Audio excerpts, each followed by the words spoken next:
in the Paracast, the gold standard of paranormal radio. And now, here's Gene Steinberg. With Gene and Chris, we're going to have a really fascinating episode and a fascinating guest a little bit later on the show. But right now, let's just talk shop a little bit and talk about the things that have been going on. Now, over at OurStrangePlanet.com, Chris, you were reporting extensively about your trip to Mayan territory. This was ahead of the expiration of the Mayan calendar, which of course had no end result. Anything of import you can tell us about that trip?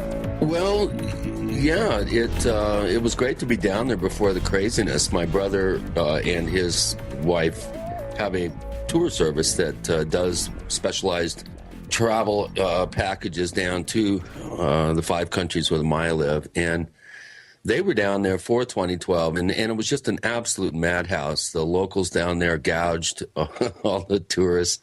Stuff was tripled in price. So a Diet Coke was $4. Yeah, it was ridiculous. A ride to the airport from Cancun, which is normally $18 to $20, was $60. So I'm glad I went down there beforehand. So basically, they believed the world was going to end, so they might as well cash in. Yeah, I guess you could say that. You know, it's interesting. They've had a bunch of interesting sightings around Antigua and Ixtapa down in Guatemala. Interesting UFO activity that occurred the night of the 21st. And in the ensuing week, I'm doing a little bit of digging to see if there's anything to it. The one bit of video I saw looked like a plane coming in for landing with its landing lights on, but evidently there's other posts online of interesting aerial activity, including some daylight stuff. So I'm doing a little bit of digging on that. I find that a little curious, but you know, this Y2012K thing, I think is just a red herring. It's like the ultimate tricksterish event, I think, in culture. I think after everybody sort of breathes a big sigh of relief that the world didn't end, we're going to see some really interesting things happen, I think, in July, possibly into August. And that's, you know, I do stay away from prophesizing and believing in my prophesizing, but I have a hunch for some reason that we're going to have some really, really nefarious times here in the midsummer. Nefarious. I don't like the taste of that. How so? Well, that's my gut feeling, and I'm sticking to it. It makes sense, you know, get everybody breathing a big sigh of relief, and then when they least expect it, boom. You mean like the fiscal cliff that never was? Yeah, you know, we are living tenuous, interesting times, and I really have a sense that we're headed into a very intense period in history. And you know, I have nothing to back that up, but I just have that feeling, Gene. Kind of feel it in my bones. Oh, wow. I'll tell you, things are screwy. I'll give you one example. Just before we recorded the show, a few hours before, our web server experienced what is called a distributed denial of service attack, which is called DDoS. And what that means is somebody will send us loads and loads of unwanted traffic, like 30,000 simultaneous connections to a single server, which is like, can blow up your server. It can be pretty wild. And apparently they were trying to retrieve the same few episodes of the Paracast dating from July of last year. Now, in July of last year, we had 5 guests, because there were 5 Sundays. James Fox, Antonio Honeas, Jim Mosley, Greg Bishop, and Rosemary Ellen Guiley. So maybe the jinn were after us. Mm-hmm. Stranger things have happened, I'm sure. I thought of the episode with Mosley. You know, that maybe Jim in the other side, now that he's passed on, finally learned how to use a computer. So what did he want to do? He decided he was going to download one of his shows. But he's not fully trained, you see, on using a personal computer. And he bought a Windows computer, not a Mac. So he had the more complicated computer. So he kept downloading the same file tens of thousands of times. Yeah. It wouldn't surprise me, although Mosley on a computer, I mean, that would be a shock, but... Mosley was, I still think, a good guy in the end, even though he did some pretty wacky things. I'm kind of sad, though, that it doesn't look as if we'll ever get to see the final issue of Saucer Smear. There was a new issue that Jim had finished just before he went to the hospital. All right? And that issue was supposed to be mailed by either his friends or his daughter Elizabeth. And as of now, hasn't happened. So I don't know. Well, we just have to hope for the best and give him our support and, just hope for the best. I'm also sad to report that we lost another longtime researcher investigator. Philip Coppens died of galloping angiosarcoma. He literally was diagnosed and was gone, passed over in a month. And is this one of those kind of diseases that really remains undetected? You don't get any real bad symptoms until you're right near the end. So it's not something, well, I don't feel well, I'll go to the doctor, I'll check it out. By the time it's discovered, it's too late? Yeah, it's a very rare form of cancer. It's I think it's like some sort of tumor, cancerous sarcoma of the blood vessels. And I haven't heard the details about where the tumor was located. But boy, to check into a hospital, they had a problem diagnosing it evidently, but to be gone in a month, that's really awful. And our condolences go out to Philip's family. And I had met Philip on a number of occasions, and we did correspond. He interviewed me extensively for a book, and I really liked the guy. He was very, very smart, very up to speed, was involved in quite a variety of investigative work in terms of subject matter. And, I think a lot of our listeners are going to miss his unique brand of insight. Of course, he was featured prominently on Ancient Aliens for the first 4 seasons, and he's going to be missed. He was a really, really good guy. He's one of the good guys. If you check our archives of the Paracast back on November 6th, 2011, we talked about him, and he was just a great guest. The book that he was pushing at the time, The Ancient Alien Question, a new inquiry into the existence, evidence, and influence of ancient visitors. Fascinating book. Philip Coppens, he was what, 40 years old or early 40s? I think he just turned 40. Oh, that's terrible. I feel when someone like that dies, you think you go back to Mac Tonnies, who was in his 30s when he died, and just at the beginning of some real major work that he was accomplishing. He came out with that book. He was just finishing it on the crypto-terrestrials, which was published by Anomalous Books after he passed on. Just so sad we lose these people. When someone dies in their 70s and their 80s, you celebrate their lives. They lived a long life, and you say, all right, Jim was 81, Jim Mosley. Patti Page died this week. She was 85. Famous singer, very popular for pop and country-flavored music in the 60s and 70s. And she had been performing almost until the end, the last couple of years when she started getting real ill. But that kind of life you celebrate.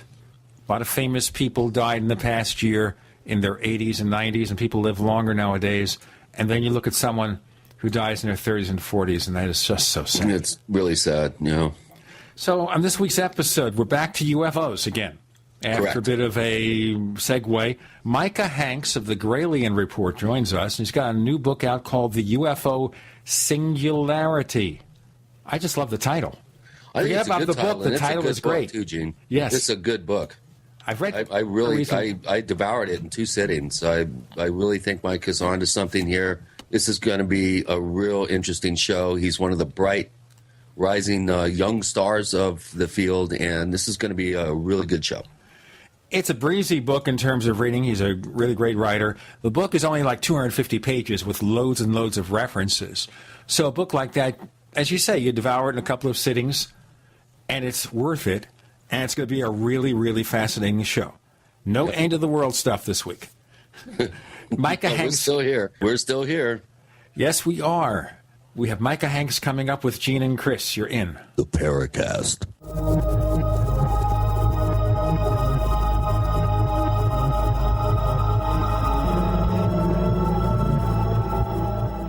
Attack of the Rockoids has been well received by critics and readers alike. It's a thrill-a-minute story you'll never forget. A former U.S. military intelligence officer is haunted by intense dreams about a beautiful woman pleading for his help after a terrible battle in outer space. But the dreams turn out to be true and thrust him into a telepathic love affair with a woman whose faraway planet is intent on destroying the Earth. And now the gripping tale continues in The Coming of the Protectors. It's the second book of the Rockoids trilogy, a galaxy-spanning adventure that pits our hapless heroes against powerful, fanatical enemies that threaten the lives of freedom-loving beings everywhere. Attack of the Rockoids and The Coming of the Protectors. Classic science fiction at its best. Available now. For more details, visit rockoids.com. That's ROCKOIDS.com. Friends, this is Alex Jones for MidasResources.com. For more than 15 years, I have exclusively used Midas Resources for all my precious metal needs. Whether it's bullion or collectibles you're looking for, Midas Resources is simply the best. I own my gold as a hedge against inflation. This Federal Reserve fiat currency could go the way of the Deutschmark and the Weimar Republic anytime.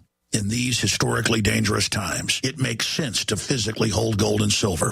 Midas already has some of the best deals in the industry. But if you give them a call and mention the radio special, they will give you a list of the day's super specials. Midas brokers are standing by to answer all your questions at 800-686-2237. They also have a lot of informative free literature explaining the opportunities and risk of holding precious metals. They are ready to answer your questions at 800-686-2237. Again, that's 800-686-2237. What's better than Mountain House freeze-dried food? Buckets of Mountain House freeze-dried food. Now the freeze-dried guy introduces convenient, easy-to-store Mountain House survival buckets filled with our top-selling items. Each item is sealed in a Mylar-type pouch, and each pouch is neatly packed in clear buckets so you can easily see the contents inside. These Mountain House survival buckets come with well over a 25-year shelf life and are perfect for emergency preparedness, camping, backpacking, or at-home use. Go to freezedryguy.com, click on freeze-dried foods, and choose our 12-month, 6-month, 3-month, 1-month, or 7-day Mountain House survival bucket with 32 generous servings starting at just $69.95. And all orders to the lower 48 ship free. Call 866-404-3663 or go to freezedryguy.com. That's 866-404-3663 or go to freezedryguy.com. 100% veteran owned. The Freeze Dry Guy. Fight back this cold and flu season with the world's best garlic extract, Ali C. Why Ali C? Because it helps your body fight viruses, bacteria, and fungi. Ali C has been scientifically proven in double-blind studies using low doses to greatly reduce the number, severity, and duration of common colds. Ali C contains 300 milligrams of stabilized allicin, the active ingredient in crushed garlic. Studies show Ali C is effective against MRSA, bacterial, fungal, and viral infections. One tablet of Ali C has the equivalent of 40 cloves of garlic. Ali C supports your body's resistance to all types of conditions and can help lower high blood pressure and high cholesterol. So boost your body's resistance to infection with nature's best garlic extract, Ali C. For more information and to order Ali C, call 877-888-7126 or go to garlichealthproducts.com. That's 1-877-888-7126 or go to garlichealthproducts.com for your Ali C today. We'd like to hear from you. If you have a comment or question about the Paracast, send it to news@theparacast.com. That's news@theparacast.com. And don't forget to visit our famous Paracast community forums at forum.theparacast.com. On the Paracast with Gene and Chris this week, we're joined by Micah Hanks. He's been on the show a couple, 3 times before, and he always has something just really fascinating. And this time we're talking about a new book of his called the UFO Singularity. And it goes on, the possibilities are endless, and they're already here. So I'm just going to ask Micah, first, welcome back to the show, but that subtitle, Endless Possibilities, Already Here, what do you mean by that? It is a bit complex, isn't it? And the funny thing about that subtitle, I have to say, is that the folks at New Page Books, they said let's not just do a typical subtitle. Let's ask some questions. That's more in keeping with what we're going for with this idea. In other words, let's take into consideration other possibilities and potentials that may exist in the universe around us. And one of the things that I like to say, first to answer your question, is that You always hear that adage, whatever the military has, it's a few decades ahead of us, and it's well beyond what we here on the civilian level are aware of. I would argue that in some cases that is certainly the case. But when we look at the trends that our technology is taking, and we pair that with the idea that there may be certain technologies here in our midst already here on Earth, or the idea that the trends that technology are taking may help us to learn something about the potentials for alien life elsewhere in the universe and other varieties of different intelligences that may exist out there, I think that it gives us a more, dare I say, a holistic kind of approach to studying UFOs, in the sense that we can maybe better determine the different potentials that exist outside the conventional model of UFOs are alien extraterrestrial spacecraft that have traveled here from Zeta to Reticuli. Not that there's anything wrong with that. There has to be some merit to that viewpoint for it to have, stuck with us and stuck in people's minds for so many decades. But I definitely think that we have to revise some of our old theories just as well. And so as opposed to being the historian type and endlessly chronicling the UFO matter from case to case and study to study, I've tried to look at technology and the trends that our own technology appear to be taking right now, and apply that to what we already observe in UFO reports and look at things from that perspective. And that essentially is what we do with the UFO Singularity. Okay, so this is something I'd like to understand a little bit further as we progress with this episode, and that is, why should our technology have anything to do with UFOs unless we're following the same path, which may be a stretch, or we are aware of what path they're following, and that's why we're following this path? That's a good question. What I've often wondered is, to kind of encapsulate this, I had a copy of National Geographic magazine lying around here, and on the cover it says, "Are We Alone?" The subtitle there is "Searching the Heavens for Another Earth." That right there says it all to me. We're searching the heavens for another Earth. It was worded eloquently, and it sounds really nice, but in my opinion, the problem with our conventional study of UFOs is that we are just looking for another Earth. We're also just looking for other Earthlings. We're not looking for really, truly what I would consider to be exotic alien life. We're looking for something that is going to be a lot like us. Wouldn't that be a comfort factor, too? I mean, you have bug-eyed aliens, you have weird creatures that might be based on silicon substances instead of carbon, that kind of thing.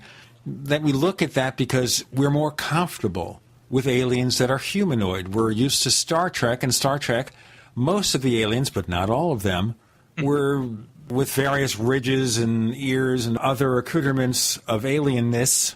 I don't know how I even said that word. Are actually basically like us. Yeah, we are basically looking for humanoid aliens. What is the potential?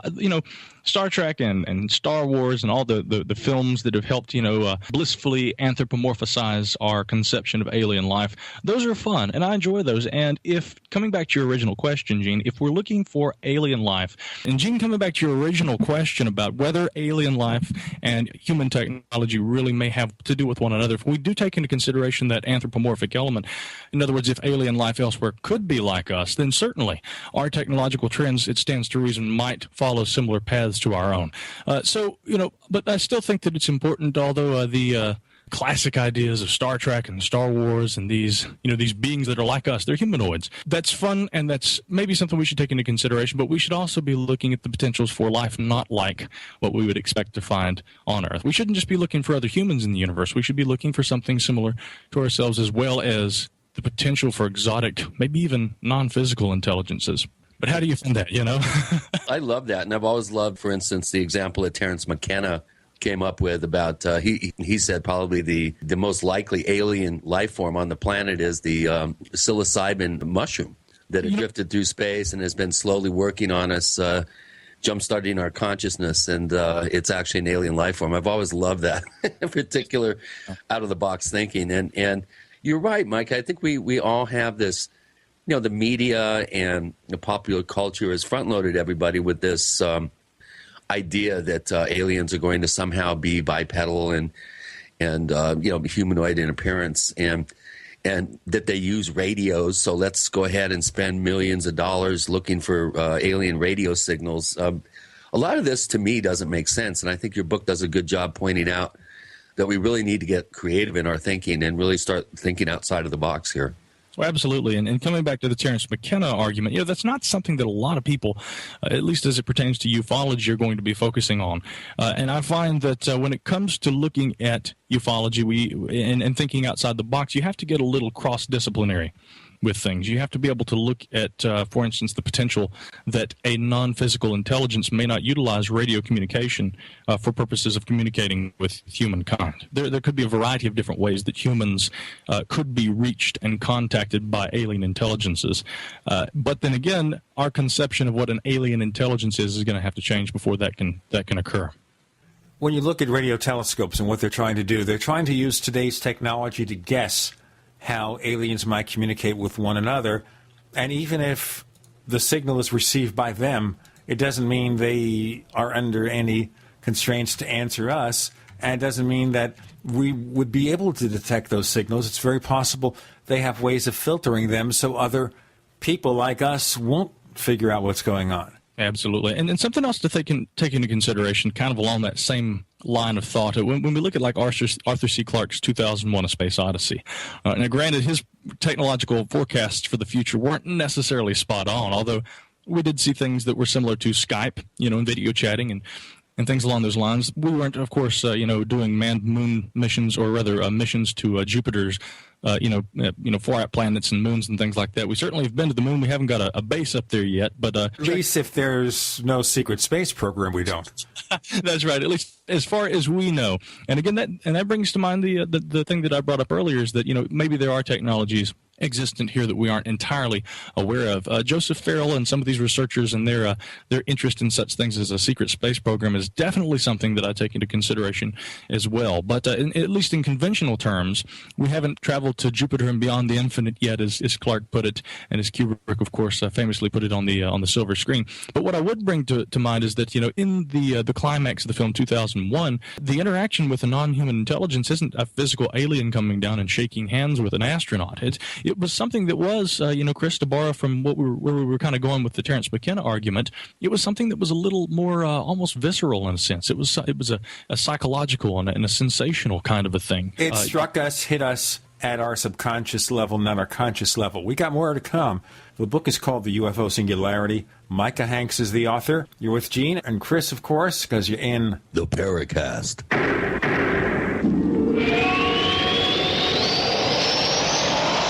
The GCN Radio Network, providing the world with hard-hitting talk radio. GCN. Great talk radio starts here. If you want to get your website online and you need reliable service, first-class service at the lowest possible price, there's only one place to go. Well, DreamHost has a special promotion with our show where they'll offer you unlimited disk space, unlimited bandwidth, one-click web apps such as WordPress, 24/7 support. You can save over $55. You want to know how? Go to dreamhost.com/radio, dreamhost.com/radio. Fate Magazine provides true reports of the strange and unknown. Keep up with the latest on angels and miracles, psychic phenomena, ghosts, UFOs, life after death, and much, much more. To receive your free issue of Fate Magazine, call now at 1-800-728-2730 or visit their website at www.fatemag.com. That's 1-800-728-2730. What are you waiting for? Your fate awaits. You land in Buenos Aires, then are shuttled to Santa Rosa, where a nicely furnished cabin with all amenities, Wi-Fi, executive food and wine, and laundry service awaits. After a good night's sleep, your adventure begins. You're on a golden stag safari for big game. But it's not Africa, it's Argentina. One-on-one guided hunts for water buffalo, cougar, bighorn rams, wild boar, and the biggest stag deer in South America. All gold medal quality. All the action you can handle. Land Rovers, top rental guns with scopes. All food, beverages, hunting guides, ground transportation included, and more. All more affordable than you can imagine. The adventure of a lifetime starts at goldenstagsafaris.com. The big game hunting ranch. goldenstagsafaris.com. We have witnessed 2 terrible storms in the east, but we are still in the eye of the perfect storm. The most devastating economic conditions since the Great Depression, America's worst drought in agricultural history, and now the economic results of the presidential election. This perfect storm is a huge threat to everyone's food supply. I just doubled down and got even more supplies from eFoods Direct, and I recommend you do the same. It's time to get your own supply from eFoods Direct. I know I won't be standing in a bread line trading my freedom for food. I'm taking control of my future, and you're nuts if you don't do the same. Go to efoodsdirect.com/Alex to find the specials. And you can start with a holiday gift pack that's normally $80, now under $50. Remember, I can warn you, but I can't feed you. Call 800-409-5633 or efoodsdirect.com/Alex. Would you rather prepare 6 months too early or 1 day too late? 409-5633 or efoodsdirect.com/Alex.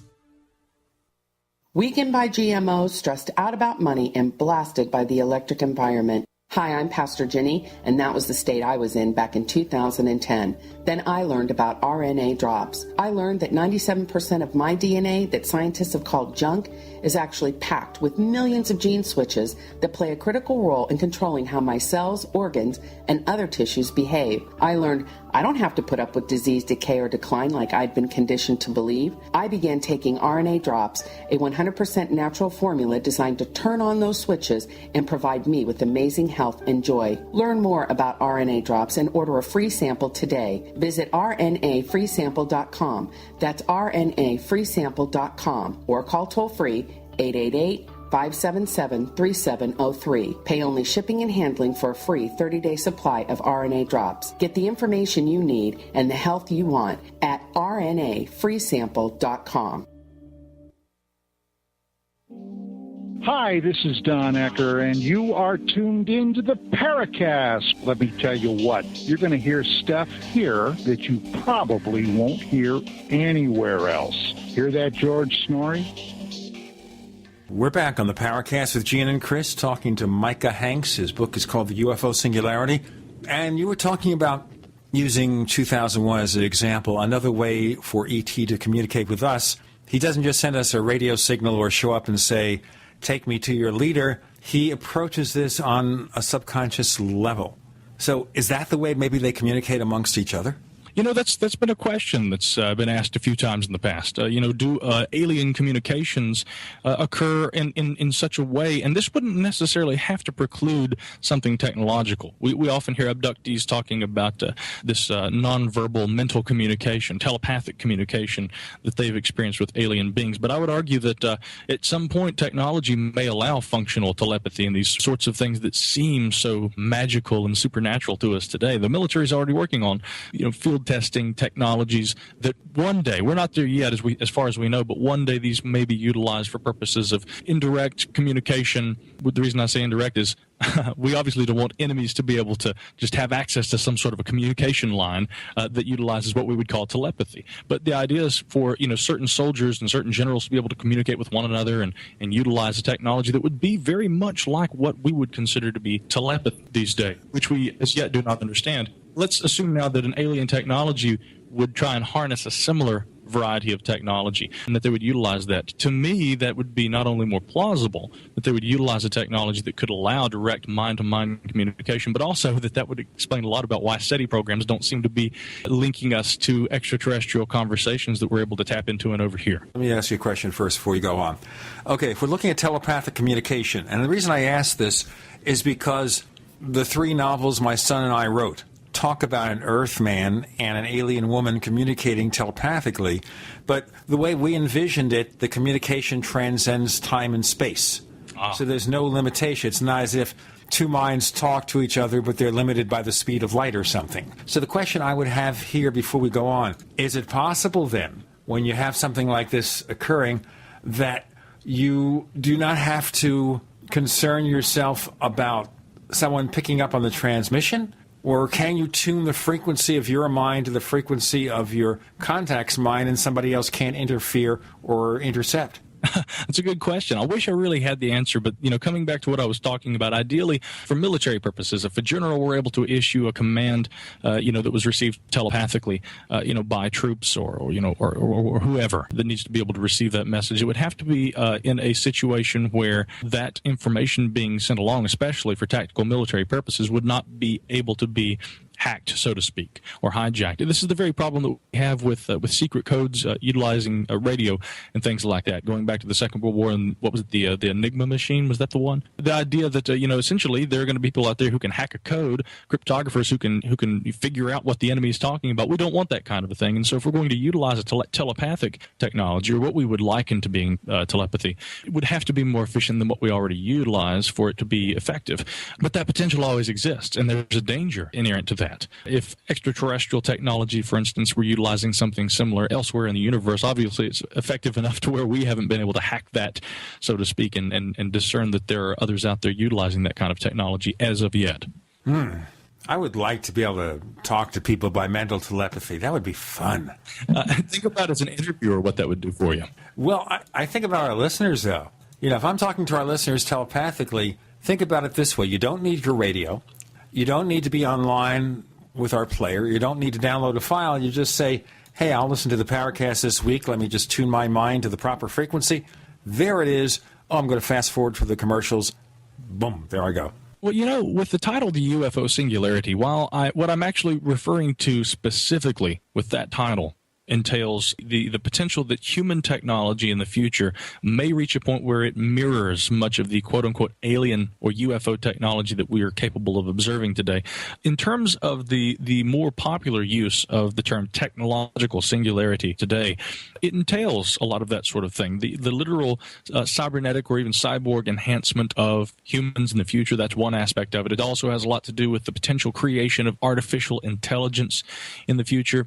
And I think that at some point, this is kind of funny and even a bit mundane, but it's fun to entertain such ideas. What if in the future, wireless communication systems and things like that literally allow the download of audio, podcasts and things like that into an individual rather than a device? It's going to really change the playing field in terms of entertainment and things like that. And of course, there are all different kinds of applications. We wouldn't have to get into that in terms of what people might do to entertain themselves utilizing virtual technology, essentially. It's very interesting. But when we look at what a lot of these futurists call transhumanism, some of those potentials do exist, and it very well may revolutionize not just military, not just aeronautics and things that we might liken to UFO technologies, but also it may very well revolutionize also who we are and how we adapt to our environment, whether that be for purposes of entertainment or, consumption of food or even, reproduction. I mean, there are any number of potentials and possibilities. And a lot of people, I'll tell you guys, they're not entirely comfortable with that notion of humanity taking evolution into our own hands and changing to that degree. Well, and even to take it one step further, it could be a little disturbing to even contemplate the, artificial intelligence becoming sentient to the point where the whole idea of artificial intelligence and that point where humans are going to create a computer intelligence or machine that will possibly be just exponentially more intelligent than we are. And that brings up a lot of, potentially disturbing scenarios of humanity becoming almost sort of not important. If you have, some sort of transhuman biological interface with machines or even pure artificial machine intelligence, then humanity may become almost obsolete. And you do kind of address that a little bit in your book, and it does bring up some really disturbing possibilities. Well, the risk potentials that are involved with the creation of artificial intelligence. And again, to borrow that term singularity and apply it to as many futurists today use that there is actually a Singularity Institute that wrestles with these sorts of questions like what you bring up, Chris. And they define singularity as being literally the creation of a non-human intelligence that exceeds natural human intelligence, artificial intelligence that can exceed what you or I and our brain processing powers are capable of. Now, for the book, I interviewed Dr. Ben Goertzel, and before I proceed with Goertzel's approach toward artificial intelligence and truthfully the risks associated with it, I do want to point out that in this book, although I quote some of the UFO researchers who are a little more in this line of thinking, like Jacques Vallée, for instance, I look to their work a good bit, but in the book, primarily, I try not to just go to this ufologist or this abduction researcher or this guy or that guy. I tried to actually go to people outside the UFO field. Some of them, I told them what I was writing and what this book would be about, and they were okay with the interview, but they personally didn't feel like UFOs even fit into their research, and they were a little perplexed as to why I would be asking them questions about something that seemed even partially related to UFOs. The reason why is because I think, again, in terms of trying to understand the phenomenon, utilizing the tools available to us, we don't get cross-disciplinary enough. We don't look elsewhere and to other branches of the sciences for explanations in terms of what we might be studying. The ufologists often, not always, but often try to keep it in the realm of ufology, and so I tried to look outside myself. And in doing so, this led me to the research of Dr. Ben Goertzel. Goertzel, of course, is an artificial intelligence expert, and he brings to the table a lot of different and potentially frightening scenarios. Although he doesn't think that really artificial intelligence is going to probably be more like what we see in the Terminator films, and that they're going to consider us, obsolete, and if anything, more like insects than peers, and then thus destroy us. He does take a slightly more optimistic approach, but he does acknowledge that those risks exist, and also even looks at potentials for such things as the sentience of digitized systems, as opposed to literally creating robots that are, again, anthropomorphic beings that act and behave similar to humans. What if the web at some point on down the road literally becomes sentient? Okay, a sentient internet, ladies and gentlemen. This is getting wacky. I think it is. Yeah, I got to do the break. Boy, a sentient internet. The internet knows all. It will take over everything. With Gene and Chris, you're in the Paracast.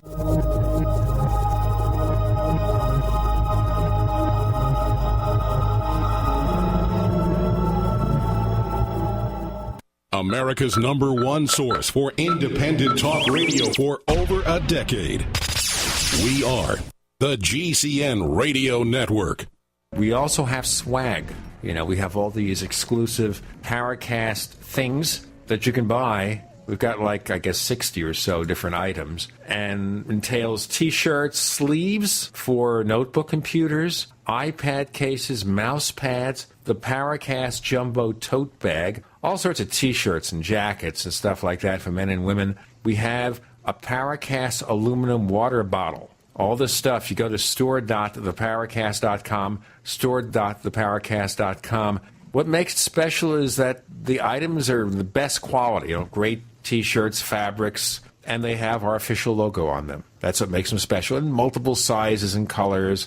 We even have stuff for children, stuff for women, stuff for men. We have all sorts of sizes, like small up to X large. A lot of good stuff. That's the swag from the Paracast. You go to store.theparacast.com, stop by, and take a shopping tour. HempUSA.org has a newly designed website and a new and improved detoxification product. Order our new microplant powder gold loaded with vitamins, minerals, iodine, and probiotics, and we'll send you our travel-size microplant powder absolutely free. Microplant powder only at HempUSA.org. Call 908-691-2608. That's 908-691-2608. And see what our powder, seeds, and oil can do for you. Only at HempUSA.org. Only this offer ends January 31st. Hi, this is Ted Anderson. Have you ever wondered why banks, stockbrokers, investment advisors won't talk about gold IRAs? They've been available since 1986, yet the financial industry won't recognize the value of gold for your retirement. Gold has outperformed paper investments, yet no word about IRAs. If you would like to have gold for your retirement, call 800-686-2237. Don't get left behind by rising inflation and low returns. Call 800-686-2237.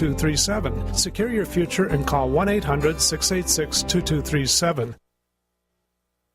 It's time for a home security quiz. Answer this. What effective home security device is smaller than a coffee cup, fakes out burglars into thinking someone is home at your house while you're away, plugs into any wall outlet, is recommended by many police departments, and sells for less than $35? Yes, it's Fake TV. This year, about 1 in every 50 U.S. homes will have a break-in, with burglars usually picking the easy target, a dark house that looks like no one is home. Fake TV is a small electronic security device that makes it look like someone is home watching TV by simulating the light from a real TV. It's like a lamp on a timer, but far more convincing. And for only $34.95, fake TV could be the difference between coming home to a secure house or one that's been ransacked. Go to faketv.com or call 1-877-5-FAKE-TV. That's 877-532-5388 or go to faketv.com. Fake TV, the burglar deterrent. Alex Jones here with a message that could revolutionize health in this country. Going back about 1.5 years ago, I began to learn about the incredible health effects of longevity products. Aaron Dykes lost 92 pounds. We're going to show you some before and afters. Aaron, break down what happened, your story. I've worked really hard with diet and exercise to try to lose weight, but I just didn't get the results. It just didn't happen. Then I saw what you were doing with InfoWarsTeam.com. I wasn't even trying to lose weight, but I got it because I wanted to feel better energy. I wanted that nutrition. Didn't even understand how that could kickstart my own weight loss goals, but the products did that for me. I found myself suddenly losing weight, more energetic, wanting to exercise, wanting to eat the right foods. And they don't even advertise it as weight loss. I want to challenge our radio listeners to go to InfoWarsTeam.com.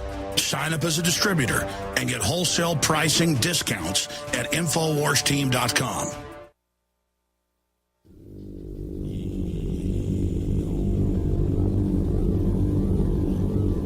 This is Jacques Vallée.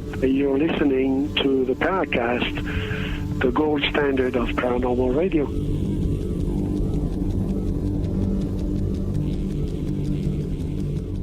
With Gene and with Chris, we have Micah Hanks, author of the UFO Singularity, on the Paracast this week.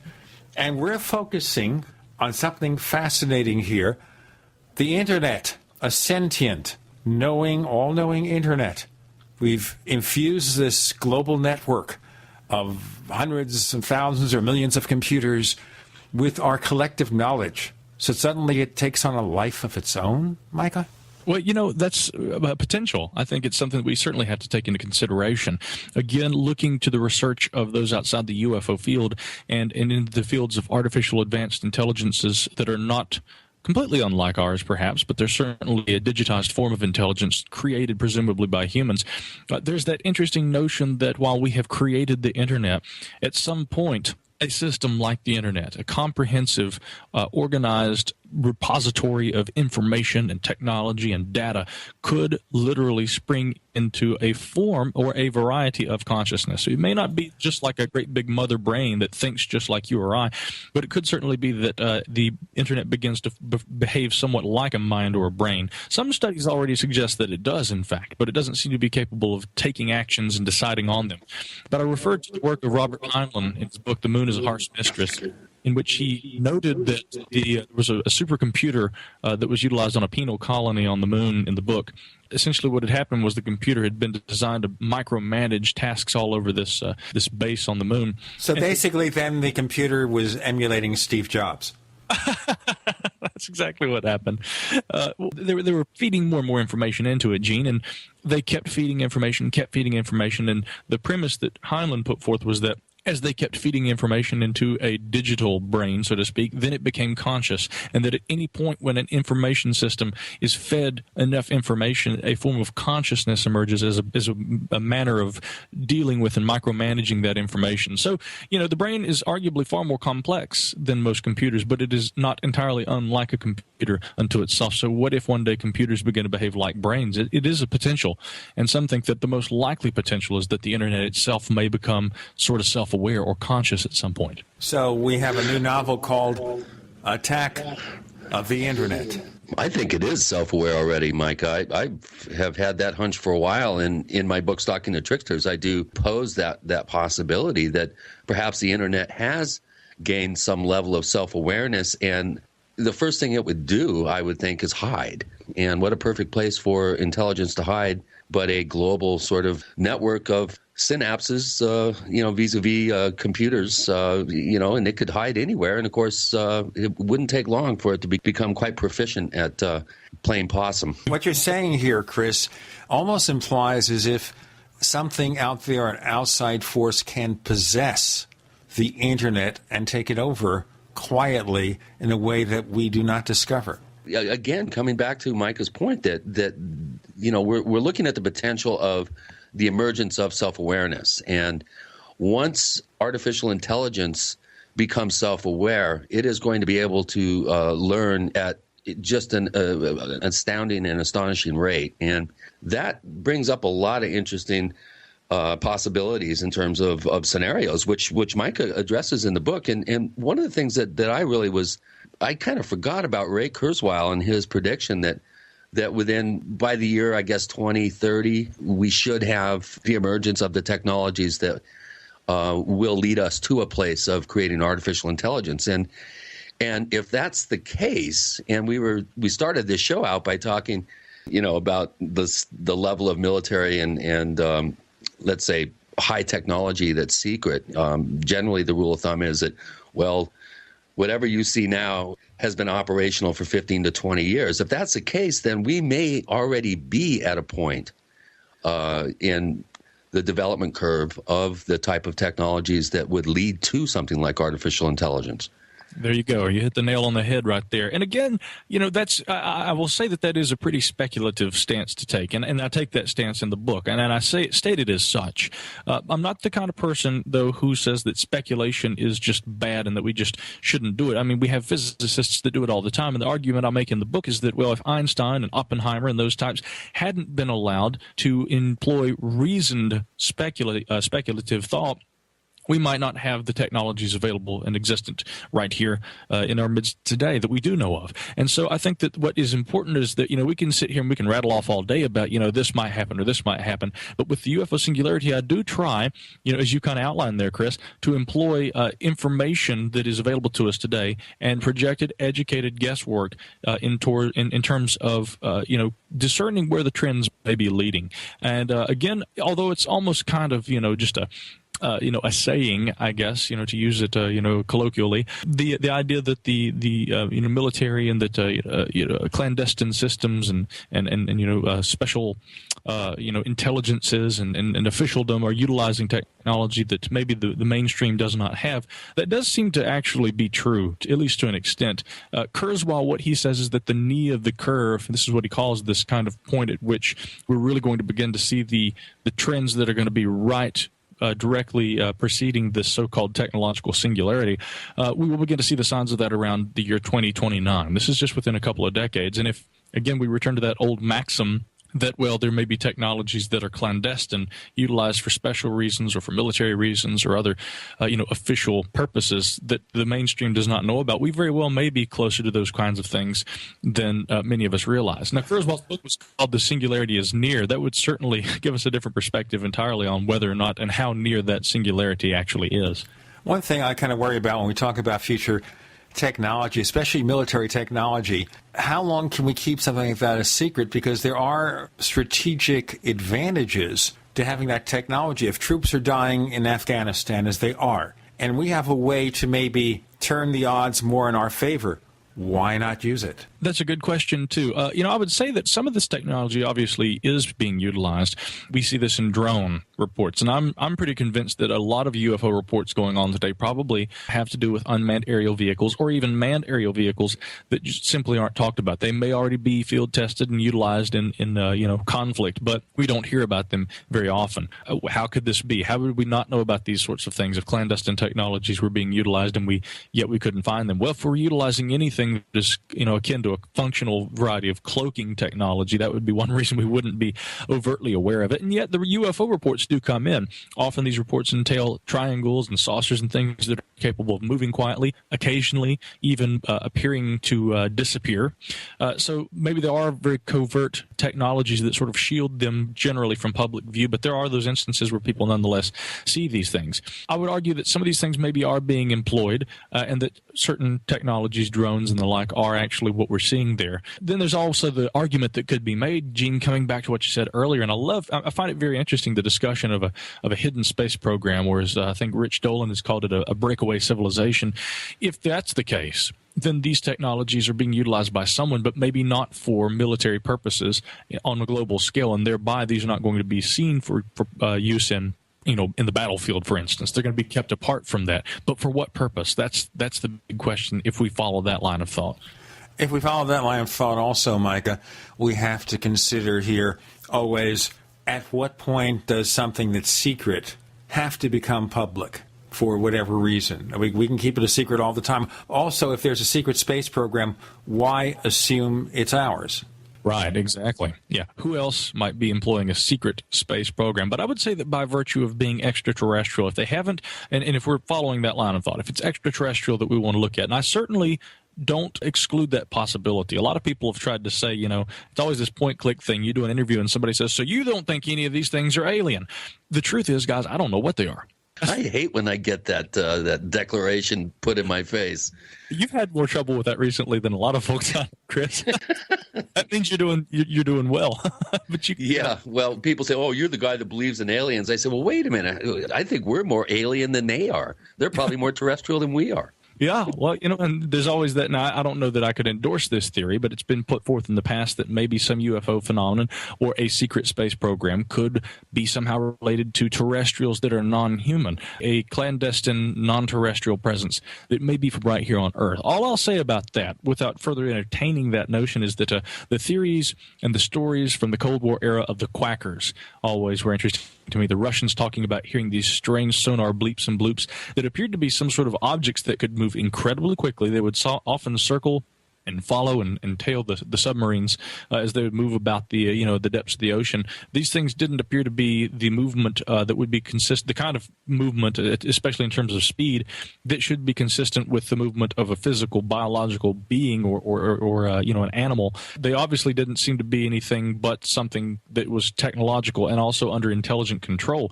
But if the Russians didn't have that technology, it appears that the Americans didn't either. Who did? Ooh. We're being encircled right now by our sponsors, and we have to let them in. We have Micah Hanks joining Gene and Chris. You're in the Paracast.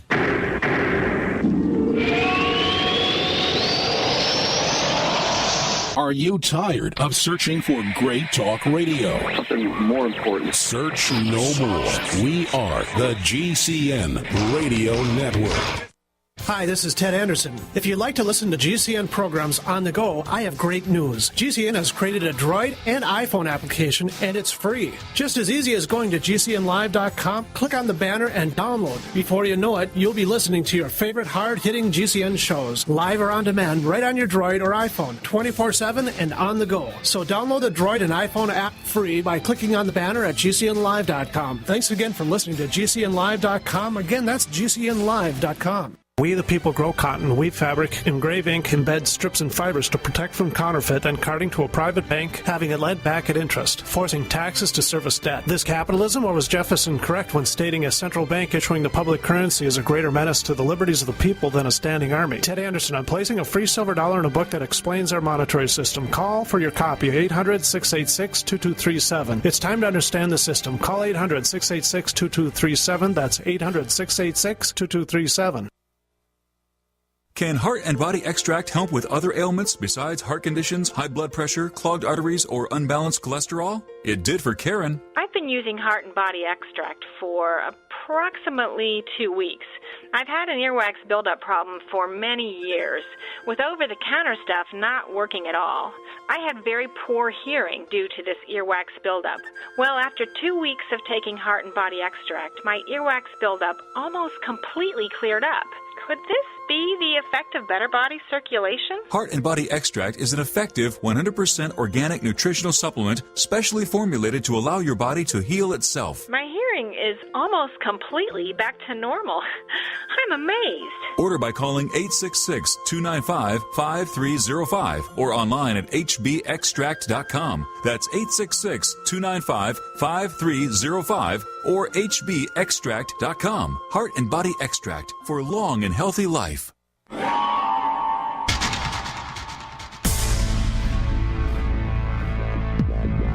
Welcome back to the Paracast, the gold standard of paranormal radio. And now, here's Gene Steinberg. So, do we have crypto-terrestrials? Of course, that was the subject of the late Mac Tony's book that we've talked about over the years, Deros, Tiros, under-earth creatures, all these legends indicating there's another race amongst us that stays hidden most of the time. But the question I have for Micah Hanks, author of UFO Singularity on the Paracast this week, is, if we have this other race, are they really hidden from our authorities? Are they possibly aware of who or what they are?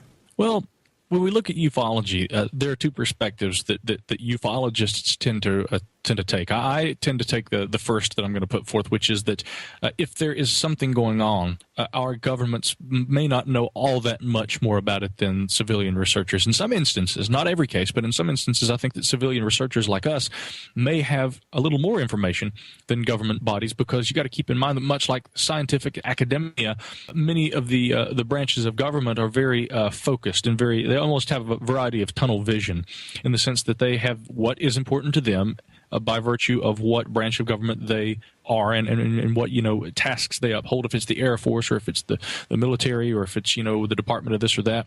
So not everybody in government is going to be, a conspirator in a grand, dark conspiracy that is intended to cover up a UFO human interaction of some sort. Some of them may be, but in a lot of instances, because of that, I think civilian researchers may have access to information and may be more interested in following that line of thought and those areas of study than branches of government. Now, if there are branches of government involved and that information is being suppressed, that is disclosure realm of discussion, which is point 2. I don't necessarily think that it's impossible that information is being kept. Obviously, some information is kept from the public pertaining to UFOs, or else we wouldn't have classified files and things that over time are being released.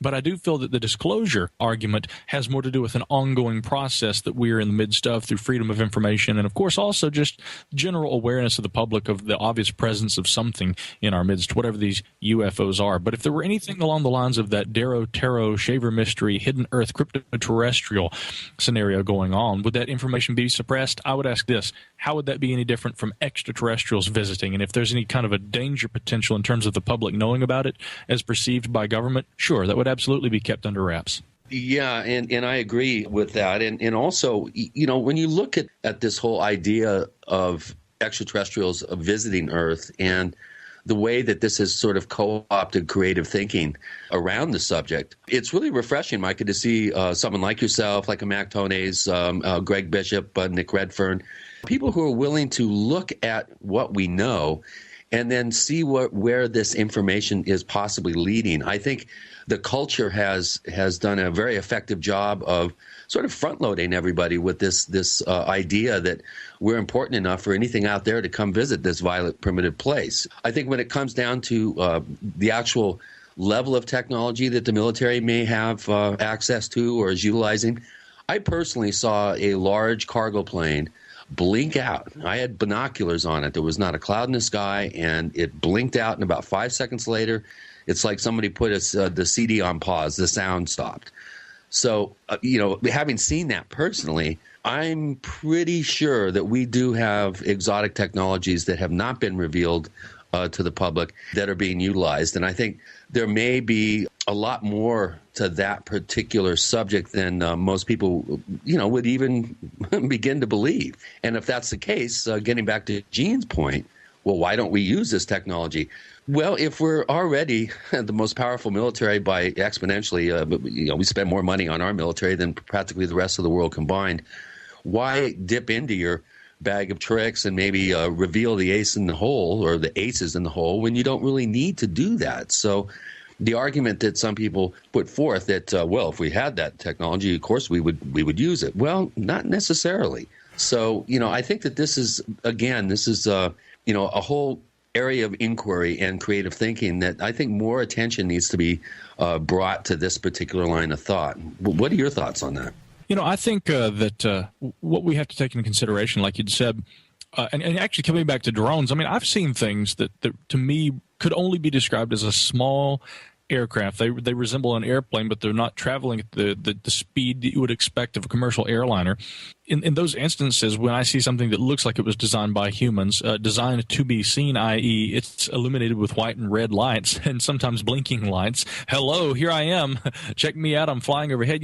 Some of these things that we see from time to time, and in a few sparing instances I've even witnessed myself, they obviously appear to be designed to be seen for safety purposes, or to conform with FAA standards and the like. And yet we don't have an explanation as to what precisely some of these craft are. I had a friend recently who had called me excitedly. She lives in Greenville, South Carolina, and just drifting over her house very slowly. She said that she had seen what she described as a large delta-shaped craft and then a small triangle moving in very quickly, or rather not quickly, but closely behind. The two craft were actually traveling fairly slowly. She said that there was a kind of a low whirring noise that they were making, and that was the only audible sound. There was no propeller sounds or engine sounds. She said that they were illuminated with red and white lights, which those kinds of colorations do conform to the general standards for what conventional aircraft can have. Blue, on the other hand, you're not going to see a lot of that. Red, green, and white, you will. So these craft were not. They didn't appear to be something that was designed to not conform to FAA standards, and yet she couldn't define what these things were. They were moving slowly. She called the local Greenville-Spartanburg airport and asked about any kind of aircraft that may have been in the area at the time. Couldn't get an explanation. They said that they couldn't even confirm that there had been any kind of large aircraft traveling along that trajectory and at that time of the evening. But she and her husband very clearly saw these craft. And furthermore, my friend's husband is something of an amateur aviation enthusiast, and he knows all the aircraft, as she put it to me. As a matter of fact, he loves to fly remote-controlled aircraft and things like that himself. And he said she told me that he stood there watching these things as they drifted overhead, just saying, "No, it couldn't be this, couldn't be that. I just don't know what that is." Sometimes these things do appear. Maybe they are serving some sort of a purpose, though, and I think that really, in terms of why they may be there, we can certainly acknowledge their presence and that they appear to be designed in accordance with the kinds of things that humans would design these aircraft, the same terms and conditions. But as to what service or what purpose they do serve, I've been laughed at for saying this, but if we were to revert to a patriotic stance, there are legitimate reasons at times why certain technologies should be kept a bit secretive, for national defense purposes and the like. This goes all the way back to the Second World War. Loose lips sink ships and that sort of a thing. I don't think that there needs to be overt uncontrolled and unreasonable secrecy in government, but there are times I think that for national security reasons, maybe some of these aircraft, they should be able to be operating a little bit more secretive than others. Now, one thing that you kind of hinted at earlier in our discussions is about the fact that maybe we who cover UFO and paranormal subjects sometimes know more than the government. Doesn't that invite scrutiny from people within the government, if that's true? Of course it does, because I think that really for me, if someone wanted to ask me, what is it that you do? I'd like to say I'm either a philosopher or a culturist more than a UFO researcher. I certainly am interested in UFOs, but I see that people's perception colors so much, and therefore culture and philosophy, really, what the senses can tell us are two things that are very interesting to me. I think, and I don't want to make a general statement here, but I think that often people who are civilian researchers, and especially those who may not have doctorates or MDs, in this or that, and they aren't employing, various background in the sciences in their interest in UFO research. I think anybody can go out there and be a reporter, collect the details, put forth the data, ask questions. But, when we have untrained people out there who are studying something that appears to be technological and thereby should warrant some scientific inquiry, sure, I think it's only natural that officialdom might kind of poo-poo that kind of activity. And I'm sure that there are people, although I'm occasionally contacted after interviews and things by people who have often, retired from service and they're very interested in my own research. I think that there are a lot more of them out there that probably hear a guy like me talking about this and saying that idiot doesn't know what he's talking about. But what I mean when I say that some civilian information may be capable of garnering information and truths that, an official branch of government might not is, again, look at Project Blue Book, for instance. There were so many reports that were coming in about UFO reports and sightings, and a lot of them were completely discounted, or they would just note the time and the date, and then they wouldn't do anything else with it. They would claim that they couldn't. Yeah. We have Micah Hanks, author of UFO Singularity, joining Gene and Chris. You're in the Paracast.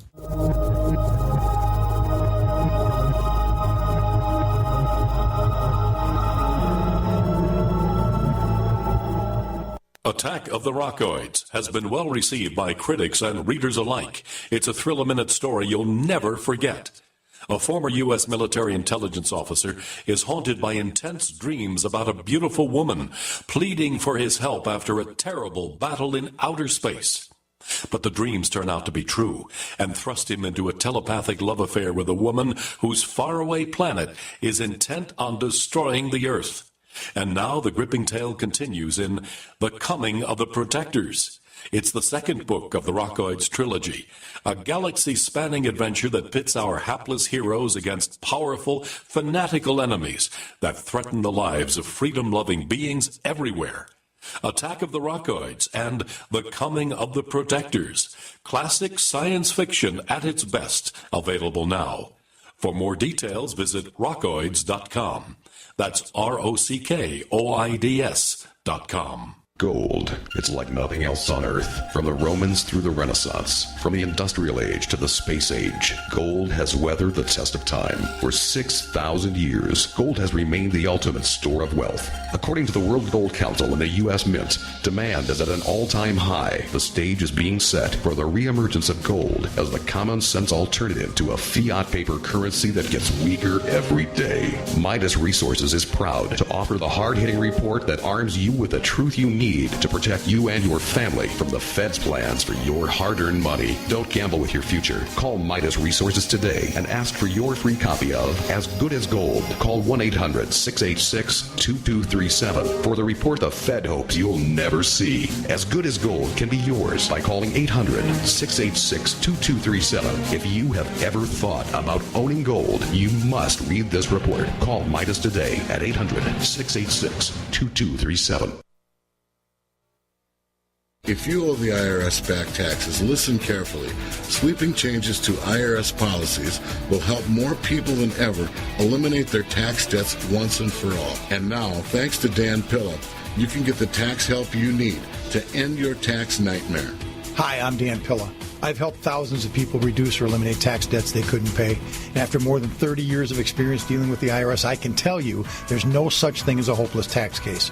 With the IRS's new policies, it's easier than ever to put your tax debt behind you once and for all. Call now at 800-346-6829 to learn how I can help you. You know your IRS debt will not go away by itself, but you don't have to live in fear anymore. Call 800-346-6829. Learn how I can help you eliminate wage and bank levies, release tax liens, and negotiate a settlement with the IRS that will put your tax nightmare behind you forever. Call 800-34-NO-TAX or go to my website, taxhelponline.com. That's taxhelponline.com.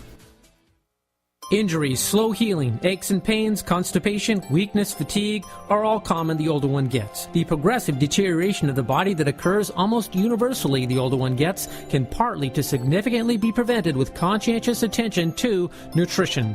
If the Hanselmen can play rugby in their 90s, then it is possible for everyone in North America to experience a more youthful life as well. One key ingredient to warding off aging and reversing some of it is the type and quality of protein consumed. All protein foods or supplements you currently consume are heat damaged, destroying 50 to 75% of your ability to utilize the bodybuilding amino acids.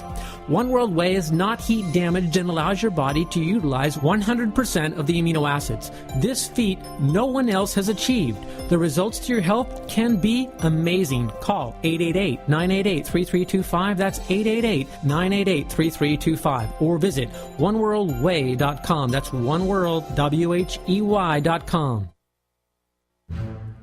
We'd like to hear from you. If you have a comment or question about the Paracast, send it to news@theparacast.com. That's news@theparacast.com. And don't forget to visit our famous Paracast community forums at forum.theparacast.com. With Micah Hanks on the Paracast with Gene and Chris, when we close our last segment, he was talking about the fact that with Project Blue Book, instead of doing like research to just catalog UFO cases, it wouldn't go any further. But doesn't that also enhance the belief on the part of some that Project Blue Book was largely just a public relations outfit that did very little real investigation? I would not disagree with that statement. Let me come back to the first point, and then we'll jump into that, because that's an important key to understanding really the nature of government inquiry into these kinds of things. When we look at the way that the Air Force handled UFO reports, although they did employ those like J. Allen Hynek, people who has scientific background to help them and to advise them, the Air Force, and this is something that Ed Ruppelt often was concerned with and spoke out about in his writings, and others did. Hynek did just as well.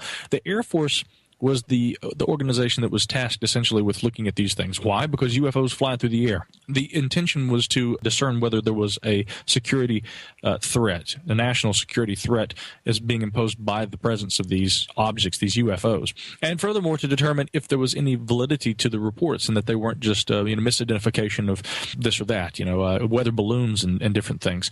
So I think that at certain times the Air Force seemed to be uninterested or didn't seem to handle the inquiry into these sightings and reports because they may have literally felt or literally were, less than well equipped to do so. They weren't armed with scientists and cosmologists and people. These were Air Force officers who were out there, and they were trying to gather information and take photographs and discern information, and every now and then again employ scientists who might be able to advise them on these matters. But it wasn't really a comprehensive study. And yet people look back at Project Blue Book and say, here we are, the definitive scientific evidence for or against UFOs. That wasn't necessarily what it always was. Often it was just people like you or I gathering information, processing that information, and doing very little with it.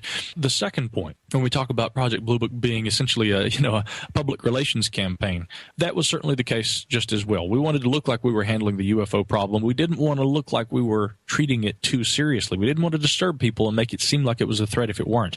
And then we have the Condon Committee, which was just absolutely hilarious to me, because there was that the infamous, I talk about this in the UFO Singularity, in fact, what was referred to as the Lowe Memorandum.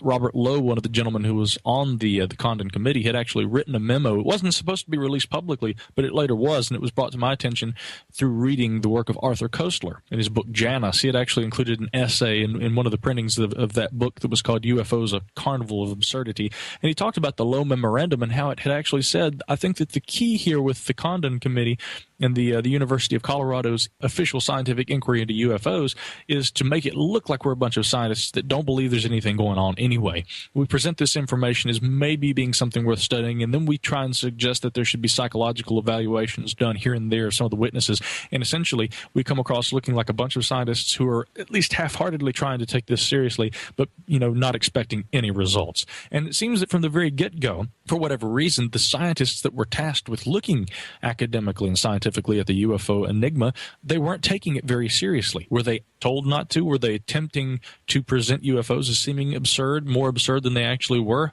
Who knows? We could speculate all day, but clearly we see that there is indeed there were a lot of hijinks involved with the Project Blue Book, and more specifically the Condon Committee that followed thereafter. Well, Condon privately, before the study even was really underway, had already privately asserted that there was nothing to this and that they were going to prove that. Yeah. And that to me is not how you do research and not how you investigate a true mystery. Well, this is an important point to make, because I often call myself a skeptic. The reason I say that is because I'm not someone who doesn't believe. I'm a person who says, okay, show me evidence, give me facts. Yes, there is room for reasonable speculation in determining what those facts may present and what the information provided could entail. But I think that the problem is that we have this, again, a cultural argument about belief versus skepticism. The believers, they don't care how zany it is, if it's George Adamski talking with space brothers, or if it's somebody having love relations with a reptilian in their bedroom every night.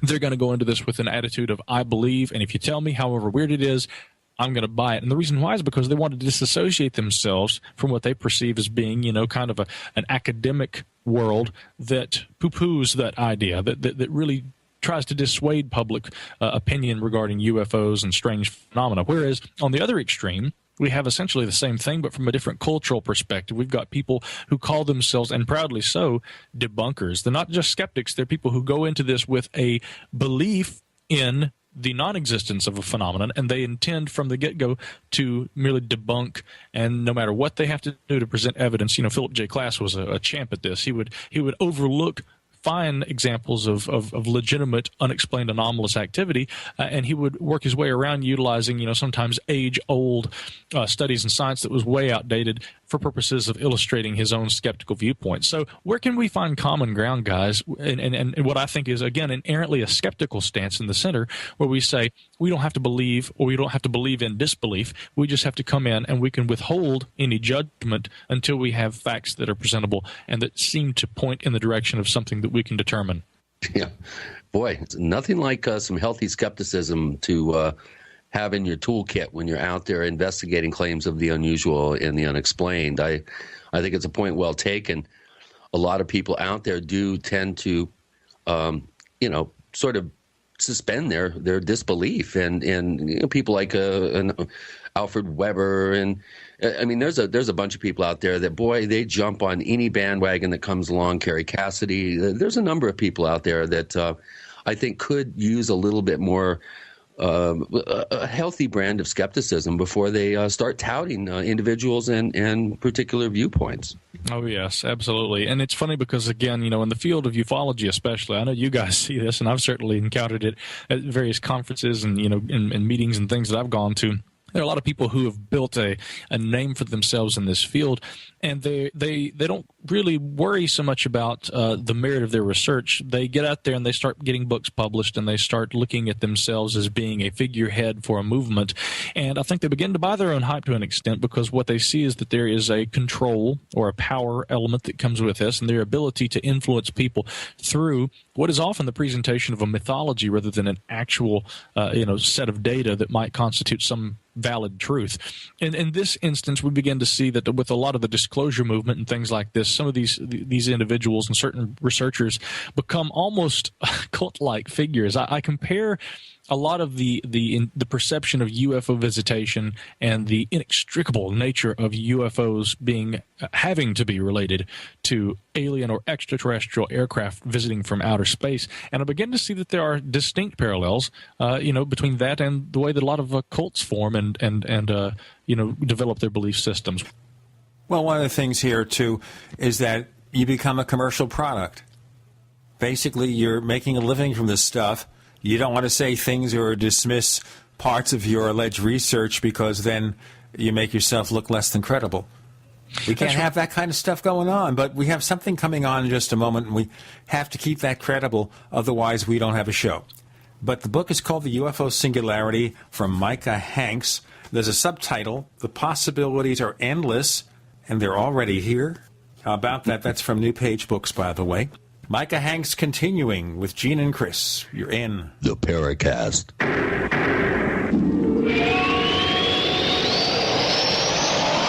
The GCN Radio Network, providing the world with hard-hitting talk radio. GCN. Great talk radio starts here.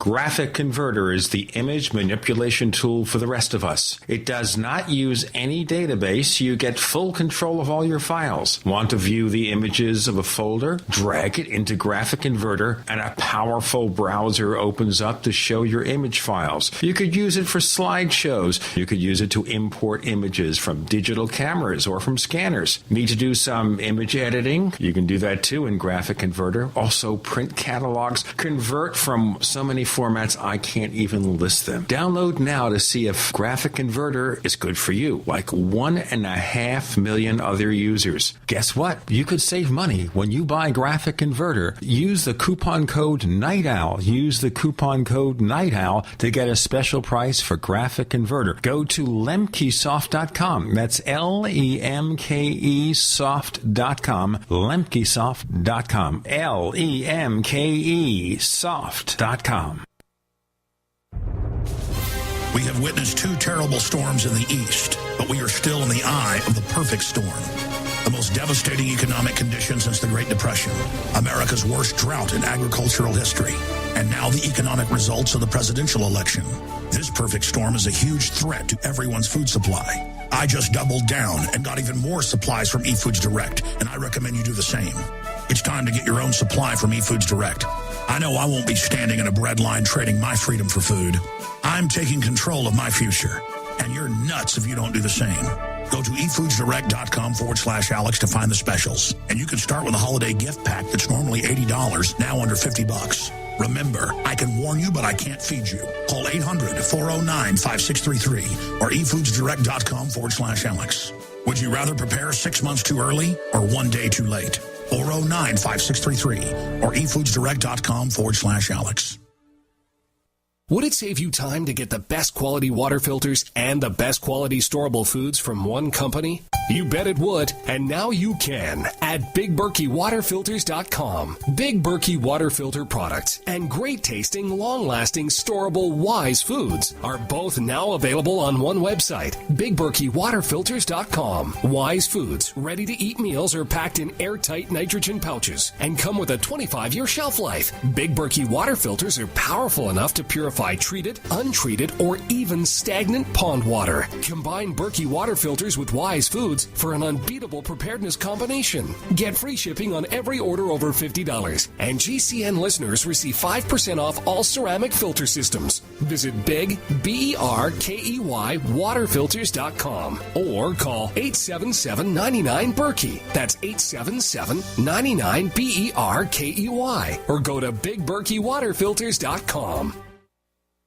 Hello? Congratulations. For what? For losing all that weight. How'd you do it so fast? ASAP. ASAP what? What's that mean? Are you ready to get as skinny as possible, as soon as possible, as simple as possible, and as sexy as possible? I'm listening. Then get with the ASAP program. It's real and it works. No smooth talk, no slick advertising, and no exaggerated claims of success. I've got to know more. Welcome to ASAP, as slim as possible. Whether you have 10, 20, or 50 pounds to lose, ASAP is your weight loss answer. ASAP targets the abnormal fat reserves and makes them available to be burned as fuel and contains no caffeine or hormones. Order ASAP at wholesale prices or join the team to share the business with others. Visit GCNteam.com or call 877-878-4203. GCNteam.com or call 877-878-4203. Lose weight and look great with ASAP, as slim as possible.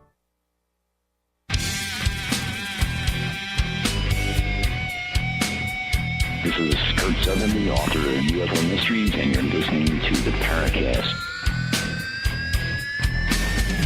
With Gene and with Chris on the Paracast, we have Micah Hanks. We're exploring a part of the UFO field that maybe you haven't considered. Maybe the belief that we're being visited by ET is just too simple.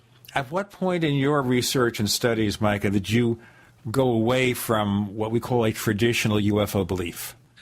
It was right after I read Tom Sawyer by Mark Twain, because Tom, the character, he's known for getting into predicaments and things, and I think at one point he actually explains it as being, well, if I did it the easy way, it just wouldn't be interesting, And so, applying complex thought to these kinds of things certainly makes things a little more interesting. But in all seriousness, where it seems to have come from, for me, that's actually a good question. I don't know exactly if there was a singular point at which I had to start saying, okay, what we see is not what it seems to be. I will say this, that, I entered this, field probably at age 5 or 6, like everybody else. I don't know if everybody else enters at age 5 or 6, but I was given my first UFO book at that age. I was in kindergarten or first grade, and it was a book by Ray Fowler called UFOs Interplanetary Visitors. Of course, the title there, Interplanetary Visitors, it presents the reader immediately before they even open the book with the presumption that we're dealing with something extraterrestrial, non-human intelligence, maybe like ourselves, maybe physical, piloting advanced aircraft from another world. I think probably a couple of years ago I'd become so incensed with the UFO enigma because people seem so content with just saying, okay, we have this report, this took place on this date at this time, the witnesses were whoever, and we put that information out there, we store it in a database, and we do nothing with it. We can pick on Blue Book all day, but nothing's changed. I mean, 5 decades later, we're still doing the same thing. We gather information, we do very little with it. And so I began to think, in terms of philosophy, we should, contrary to what Stephen Hawking says about philosophy being dead, I say that all things perceptible through the sciences are going to be filtered through the human senses. And so how do we, even in a Cartesian sense, really know what we think we know? And so I began to say, maybe we do need to ask more difficult questions about the nature of UFO phenomena. And I'll give you a brief example of the kind of question I started asking. Take J. Allen Hynek's book, the Hynek UFO Report, fascinating book. where Hynek delves into his own inquiry and his own investigation of the Blue Book reports. If you get to the portion of the book that deals with Close Encounters of the Third Kind, often the reports describe beings seen near UFOs. We presume these to be alien beings. I see Hynek referring to them as beings or aliens in many instances. But the descriptions that the witnesses give are a little different. I would say that probably 4 out of 5 times the descriptions of the beings describe them as being what could easily be human. Now, there are always deviations from that, but often I notice that the alleged occupants of flying saucers tend to resemble humans more than anything alien. But when we hear a story about what appears to be a landed saucer, something that's very exotic looking, and there being persons associated with that craft, it seems that culturally we gravitate toward, well, that is not a human craft, and therefore those must not be humans. Whereas in description, often they do appear very human. Not always, but they often do. And I noticed that even Hynek and people like that in their reports were very careful with what they said, but nonetheless seemed to gravitate toward an extraterrestrial explanation when that may not have been the case. And so we can look at old reports and we can read more carefully, I think, at times, and also see that maybe there is a little something else going on here and that we've misinterpreted certain data over the years for cultural reasons. Now, I should tell you that I interviewed Dr. Hynek a few years before he died. And I saw at least questioning of the traditional ET explanation for UFOs. I don't know if he embraced the 3.5D scenario that Jim Moseley embraced, but he seemed to feel there was something more going on, and he couldn't quite get a handle on it then. Hynek's his work was some of my favorite in the field of ufology. He was truly a brilliant individual. He was a scientist.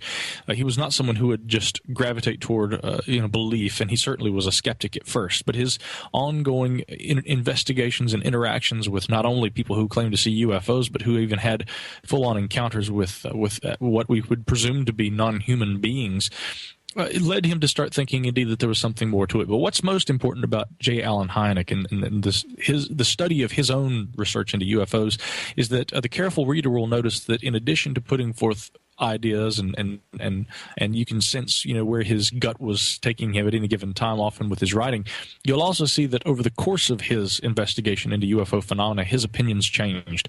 He went from skeptic to being a believer. He went from entertaining extraterrestrial hypotheses to looking at things in terms of being perhaps something that in terms of space-time and our known physics was really far removed from what we could even understand utilizing our knowledge and our science of today. So Hynek, again, was a good scientist in the sense that if the information presented before him pointed in a certain direction, like a good scientist, he would follow and he would see where that went, but his theories and his opinions and his hypotheses were changing over time. And I doubt that at the outset his notion of what UFO phenomena may have been was the same as it was at the conclusion of his inquiry. Jacques Vallée had 30 years to work on him, and towards the end, he was actually entertaining the possibility that there was some sort of connection between, elementals, gnomes, fairies, types of phenomenal beings and creatures that have been reported for hundreds, if not thousands of years. He was starting to entertain the possibility there was some sort of connection. Of course, Vallée championed that, all the way back to 1969 with Passport to Magonia. So I guess if Vallée had a chance to work on him for 30 years, he probably finally got through. I think Vallée, I hold him in as high regard as J. Allen Hynek and a few others. Vallée is, again, one of those guys. People look at his UFO research and they look at his gravitation toward a clandestine technology in our midst, a secret space program, and then they look at that juxtaposed against, the idea that there's some sort of a connection with British folklore and fairy phenomena and things like that. He wasn't saying that aliens and fairies were one and the same, but I think he was saying that the cultural interpretation of whatever this anomalous phenomena is underlying ufology and a lot of the 4T and high strangeness reports may have been similar in nature, and that relative to the time period and the culture and the values and the traditions of people perceiving various phenomena, they may have interpreted that phenomenon a bit differently. And I think that Vallée was very wise to do that. And his ultimate conclusion seems to be that while there may be certain aspects of ufology that are a little more close to home, he doesn't rule out by any means and seems to very strongly support the potential for interdimensional phenomena and things that, play with physics, again, in ways that we simply may not. I agree with him entirely on that. And frankly, again, I wouldn't be interested in ufology if I thought all this stuff was just misidentification of secret aircraft, that our governments or whoever else might be using. I'm a bit romantic in the sense that I do hope that there's something more to it, and that's what kind of causes me to continue pursuit of this mystery. The notion that there might be aspects of our own physics that we don't understand, and that nonetheless our limited human perception does allow us to view these anomalies at times and to question them and to try and reconcile with them and what they mean to us and to our greater existence as a civilization. I have a long question here about your perceptions. Where did your journey take you? How did it take you to a conclusion about the UFO singularity? What was your path? Well, I'll have to say, Gene, that there's no conclusion. And again, to borrow from the ancient Greek meaning of the skeptic, persuasion, I think that we withhold judgment so that we can better evaluate the phenomena before us. And therefore, I have come to no conclusions. I hope I never do. And if I ever do, then that's the end of the road for me. But in presenting this idea of the UFO singularity, it was very simple for me. I'd become a bit agitated over time with the plethora of UFO reports that are available and that are chronicled and that there's very little ever done with. I can't profess to be a man of science who is, armed with the technology or the knowledge in terms of looking at those reports and discerning something, if there's anything that can be discerned from a report of a light seen in the sky moving at high speeds, whether it be by a single person or by multiple witnesses, and, the king and the queen of any country, twice on Sundays, whatever. But I think that what irks me so much is that while it's valuable to gather information and the names of people and the times and the dates and all these sorts of things, why are we not doing more with information that we gather? Are we interested in UFOs only as being water cooler, fun subjects to discuss, and it's just something that's kind of a novelty in our culture? Or is it something that's really seriously worth serious discussion? Obviously, these things appear to have a technological capacity that exceeds known technologies here on planet Earth. Hence, we gravitate toward the extraterrestrial component. We have another component to gravitate to. With Gene and Chris, you're in the Paracast.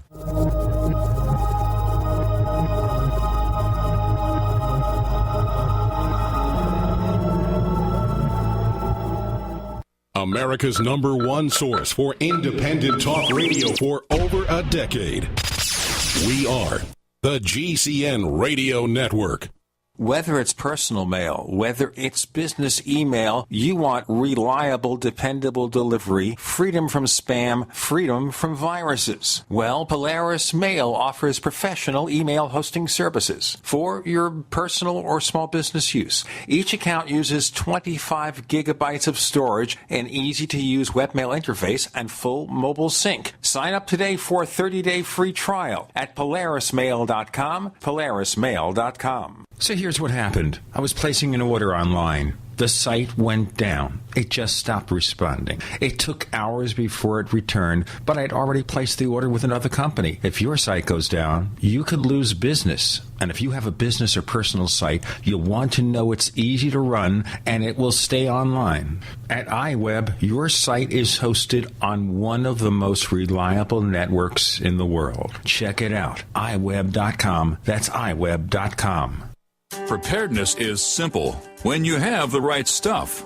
And with the looming threat of economic collapse and possible service interruption, it's time to get the best-in-class preparedness stuff at disasterstuff.com. Disasterstuff.com has been serving smart preppers for over 15 years with quality products like Berkey water filters. Disasterstuff.com is the official Berkey in-stock shipping center. And as always, free shipping on all Berkey products. Stock up on water barrels and accessories. Get Country Living or Wonder Mill grain mills, Excalibur food dehydrators, Tatler reusable canning lids, Sun oven solar cookers, EMP bags to protect sensitive electronics. And don't be without your Life Straw personal water filter, all from disasterstuff.com. Preparedness is simple with the right stuff from disasterstuff.com. Freedom through self-reliance and personal responsibility.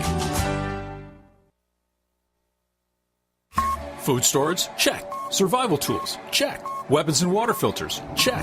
But what about a permanent source of cooking power that can run forever without buying fuel or paying for maintenance? Introducing Afterburner Stoves, home of the original patented rocket stove, the Kelly Kettle, and the Solo Stove. Afterburner Stoves has what you need and now offers all GCN listeners our complete preparedness package with the means to cook meals and sanitize water. Whether you dig in or bug out, cook almost any meal with just a handful of sticks. We already have the lowest online prices guaranteed. But if you enter coupon code GCN at checkout, we'll knock off an additional 15% and send you our amazing 6-hour solar rechargeable light bulb absolutely free. All for only $249. Visit AfterburnerStoves.com or call 866-716-5214. 866-716-5214. AfterburnerStoves.com. Cook hot meals with just a handful of sticks. Hi, I'm Dr. Joel Wallach, the Dead Doctors Don't Lie guy. There's no reason why you shouldn't live to be at least 100 and have a great time getting there.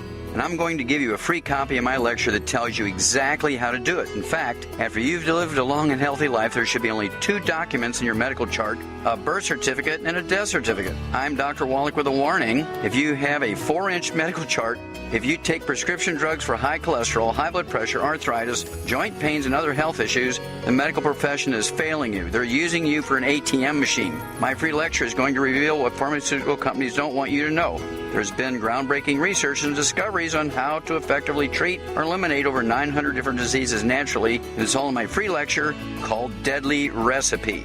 So call toll-free 1-855-79-YOUNG. Again, that's toll-free 1-855-79-YOUNG. 1-855-79-YOUNG.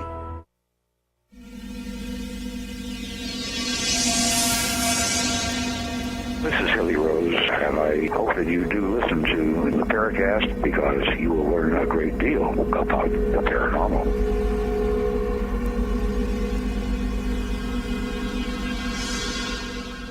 We continue exploring the path taken by Micah Hanks, author of UFO Singularity. And as you see, folks, on the Paracast with Gene and Chris, we don't just say, gosh, golly, gee whiz, UFOs must be spaceships.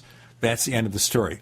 But the one thing that always bothers me, Micah, and that is with UFO research, you don't really see UFO research as you suggested. We see UFO collecting. We collect cases. Aren't they fascinating?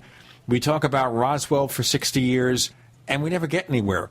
I mean, if you look at the speculation about UFOs from the 1950s and 60s, the names are changed, but the theories are identical, mostly. Yeah, exactly. And I know it's a bit impolite to ask hosts questions, but both as radio hosts who are fine at what they do, but also as researchers that I respect and admire, I mean, is it not the case that really we've done a fine job chronicling, but our perceptions generally of what UFOs may be, it really hasn't changed much over the last several decades, has it? Well, this is one of the things, of course, that I followed with my friend Alan Greenfield back in the 1960s. And this occurred on a New Year's Eve instead of going out and getting blasted, and we weren't that old. We couldn't drink legally. And that wasn't the only reason. I just never became acclimated to alcohol. I became acclimated to other stuff. You can imagine the 60s and 70s. You get the story. Okay, we started speculating about UFOs from other realities, and part of it is that we always saw UFOs as something that is always seen, or almost always, within our atmosphere. So where could they come from? Are they from here? Or are they from here but on Channel 7, if you get my picture? That's a really good question, and it's something that if I hadn't had a series of very key events early on in my young investigative career, if you want to call it that, I kind of hesitate to call it a career. But if it hadn't been for a couple of very key moments while out in the field, it would have taken me longer, I think, to arrive at a contrarian viewpoint about all this, and that there was something more complex going on. Speaking of databases, I've accumulated an amazing database of unexplained events as they were reported, and many of them I actually did on-site investigations looking into them. But one of the things that I started out doing early on was also recording aberrant societal behavior, unusual weather, what appears to be unexplained military or government activity, also, cryptid sightings, the cattle mutilation outbreaks that would occur.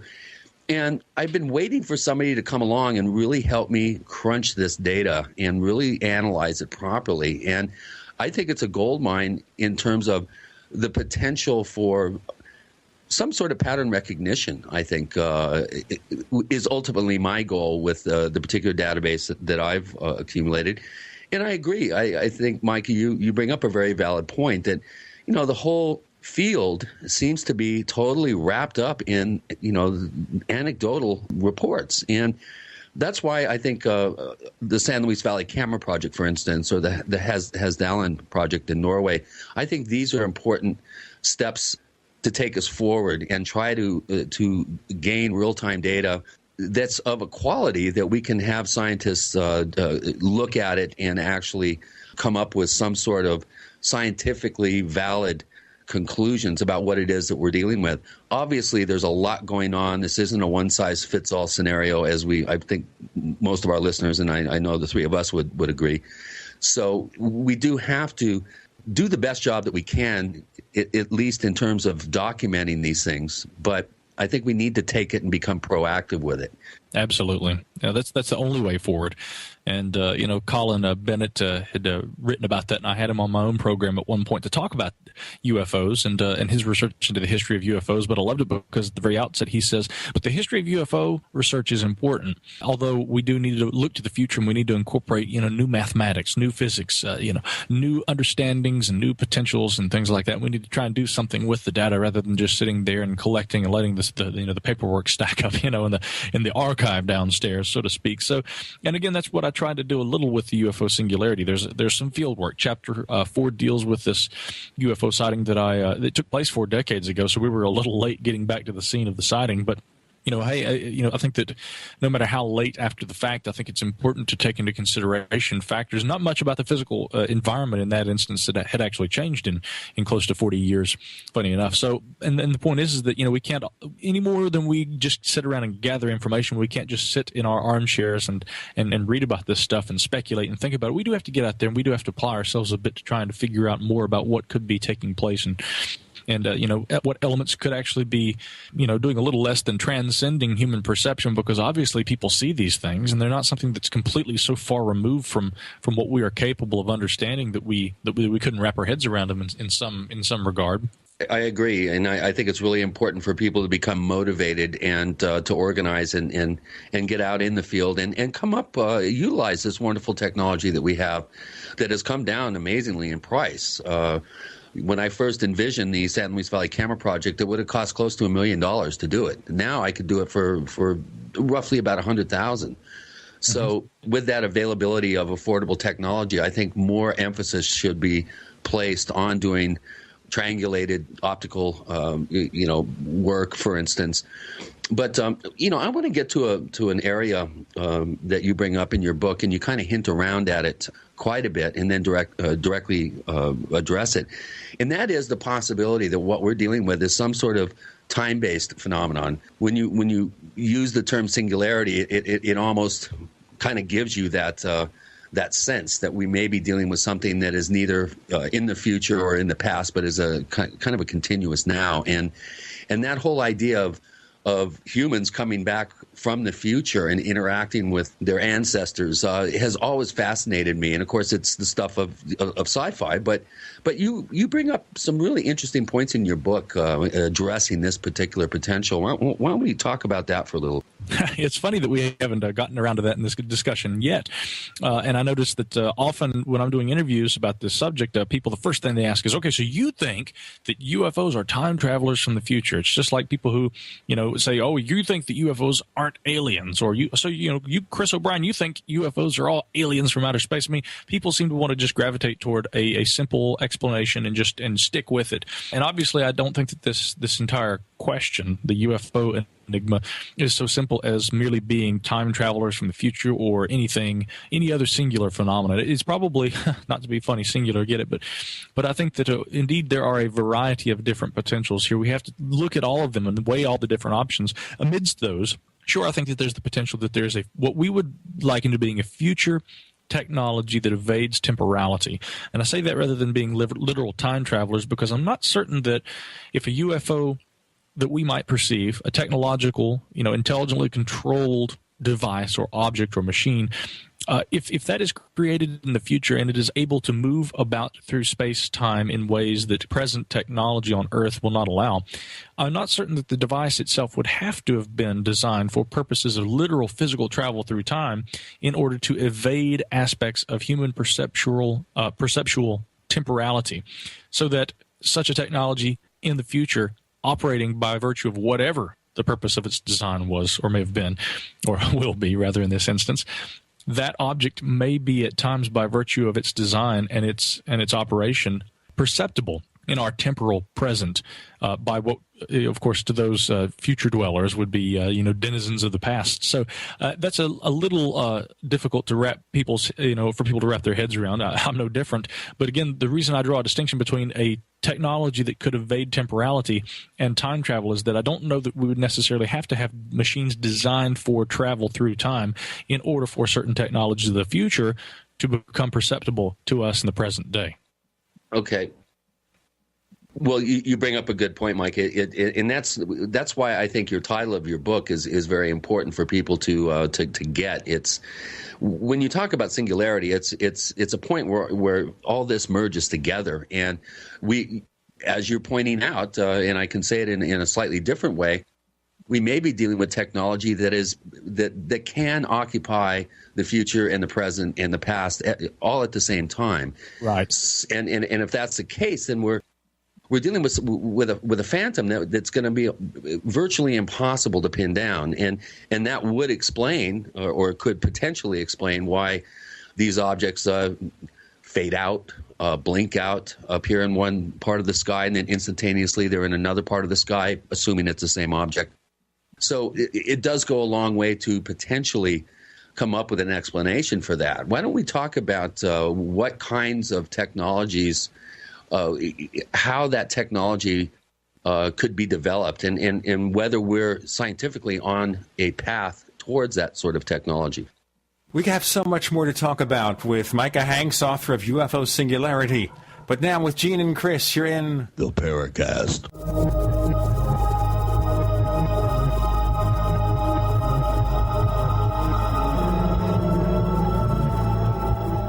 Are you tired of searching for great talk radio? Something more important. Search no more. We are the GCN Radio Network.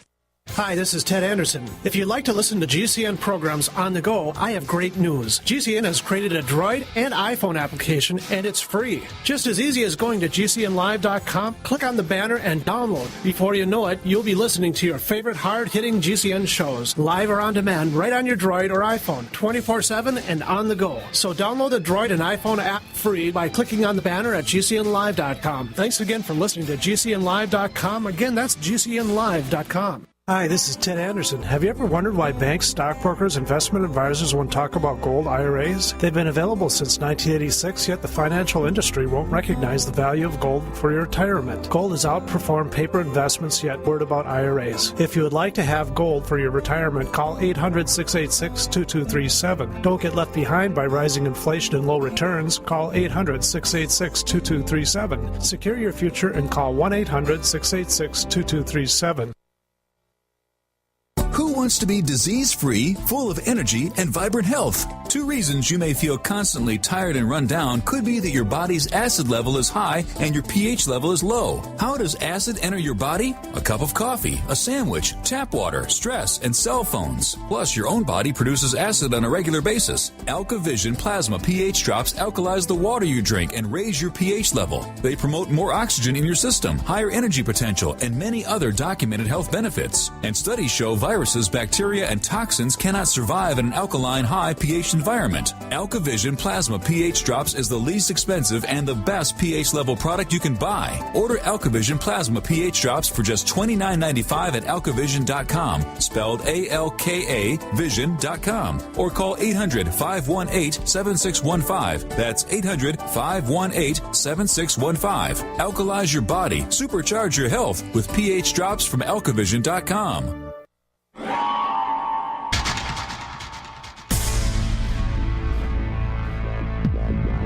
Welcome back to the Paracast, the gold standard of paranormal radio. And now, here's Gene Steinberg. With Gene and Chris on the Paracast, we are being inundated by canines from around the neighborhood as we record this show. Obviously, E.T. or the crypto-terrestrials are afoot here, and they are disturbing the canines. Or they're having a severe debate over politics and the fiscal cliff. The UFO Singularity is the book. Micah Hanks is the guest with Gene and Chris. Chris, you want to pick up on the questioning with Micah? Well, yeah, as before we broke here, I'd asked if you saw any indication that we are on a technological development curve that would lead to a place where we could have temporal-based technologies that could be simultaneously there and here and in the past and the future, just sort of occupying that wonderful singularity space, as it were. Yeah, I certainly think that we're looking at technologies, on the horizon, so to speak, that might entail what you've described there. I do want to point out that as we enter this, inevitably people always want to contact me and say, well, you don't know this or you don't know that because you are not a physicist. Well, that's true. I'm not a physicist.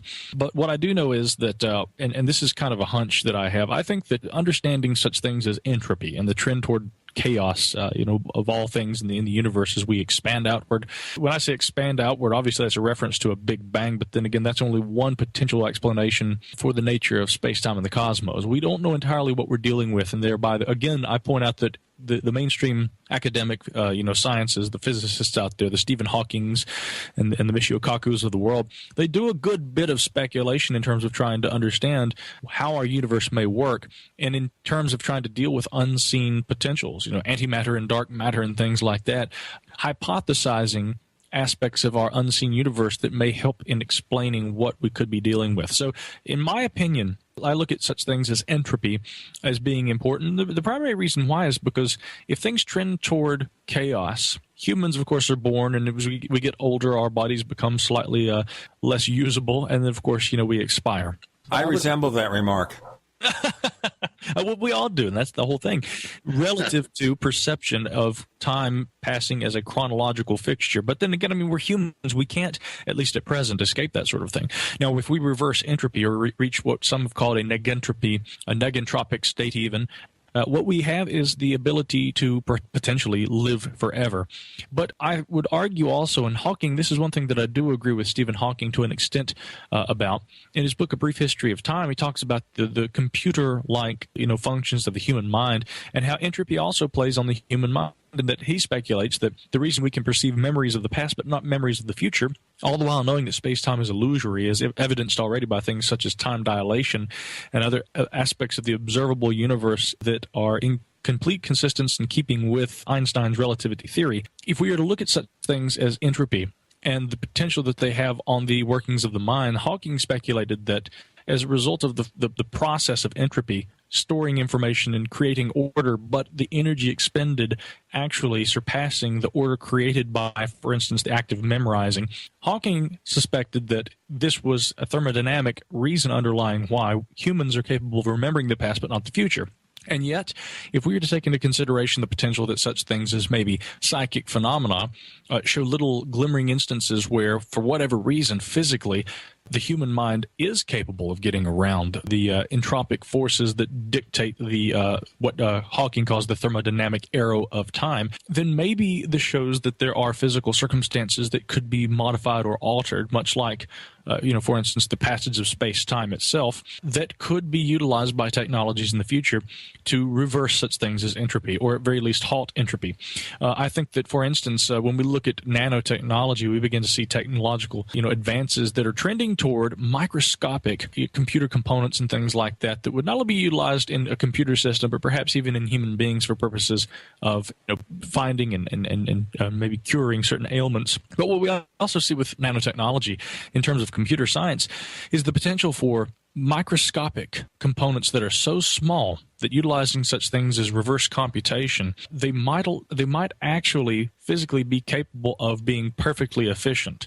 Okay, in other words, these little tiny components microscopic nanotechnologies of the future, they might literally be so small that in their functional capacity, they expend little or no energy. And if they expend no energy, we've actually essentially halted entropy, and we've found something very akin to that 0 point, free energy.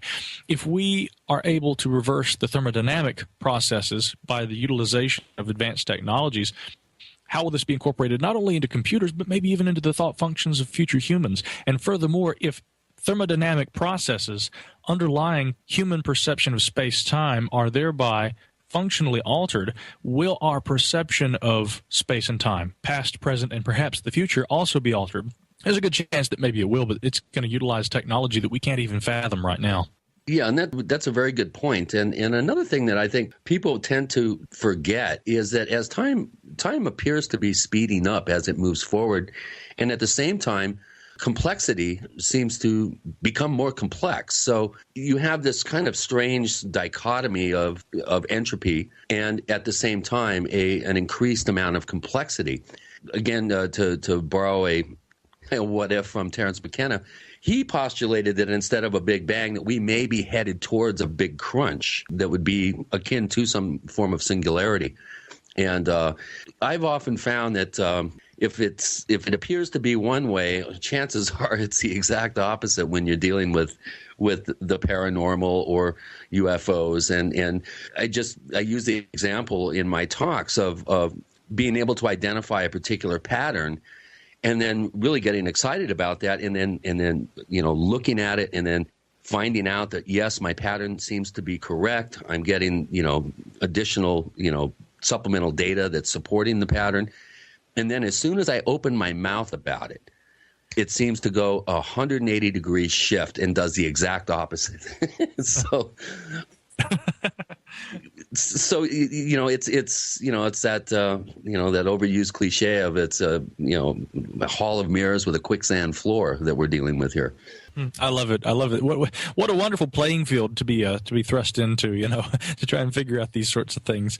So, and thinking along those same lines, when I go out into the world, I'll walk into my car, opening my car door, perceiving the sensation of daylight around me, feeling the heat from the sun on my skin. I catch myself at times after thinking about these things in such a manner for so long, I begin to catch myself literally looking around the world at me and thinking that this is all energy around me. This is all an energetic reaction, and that what I appear to be a physical intelligence, a sentient being, is some strange accumulation of whatever.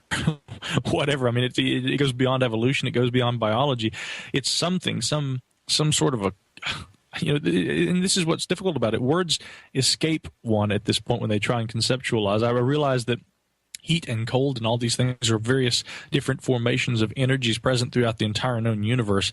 I'm capable of sensing these things. The act of sensing these things is obviously some sort of an energetic interaction. When we start seeing the universe like that, I think that truly, if you follow that line of thought and that way of thinking far enough, it could literally drive you mad. And this is what's so strange and not infuriating, but it's certainly challenging for the UFO researcher or the researcher of any strange phenomena.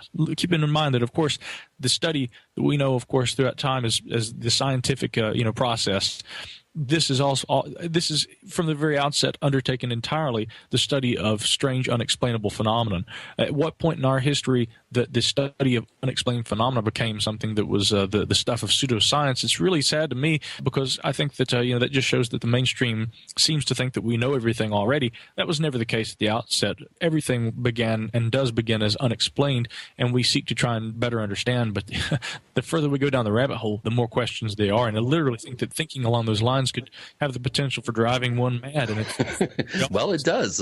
We hear of people burning out all the time. It's almost unavoidable in this field. One thing you mentioned is the term pseudoscience. I prefer proto-science. I think these are emerging scientific fields of study and research. As soon as we get something that'll turn the scientific community on its ear and at least take at least some of this stuff seriously and really marshal resources to study it, if that already isn't the case. I'll tell you what's the case. What's the case is we got to do the break. With Gene and Chris, you're in the Paracast.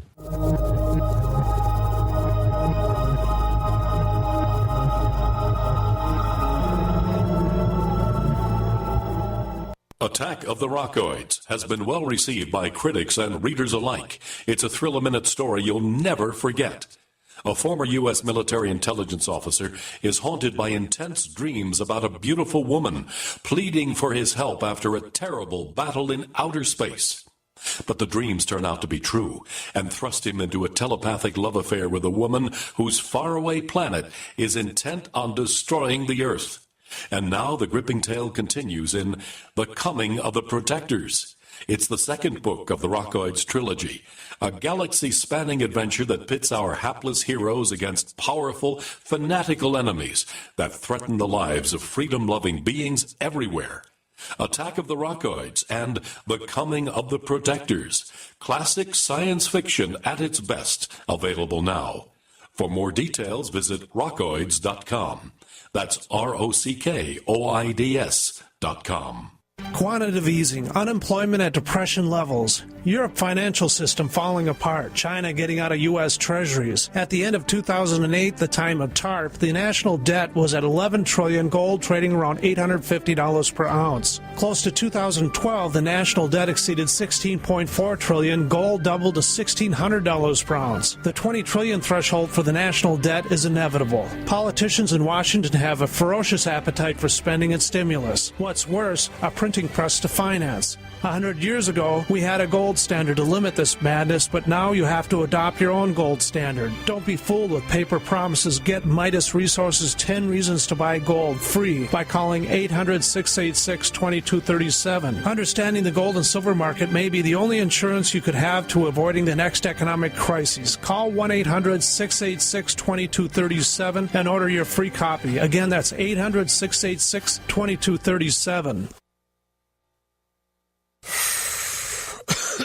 Are you still a traditional smoker? Now experience a new lifestyle and try vaping with e-cigarettes by LeSig. Imagine no ashes, stains, nasty smell, or coughing and hacking. With LeSig e-cigarettes' revolutionary microelectronic technology, rechargeable battery, and unique replaceable cartridge, you'll get all the benefits and satisfaction of smoking without the hazards. Choose your taste from a wide variety of our new American-made vape-free e-liquids at LeSig.com. And LeSig smokes the competition by serving thousands of worldwide customers with real people customer service, fast, free, same-day shipping, and a 30-day warranty and satisfaction guarantee. So are you ready for a new vaping lifestyle? Then call 870-518-4307. That's 870-518-4307. Or visit LeSig.com, spelled LECIG.com. LeSig e-cigarettes for today's modern smoker.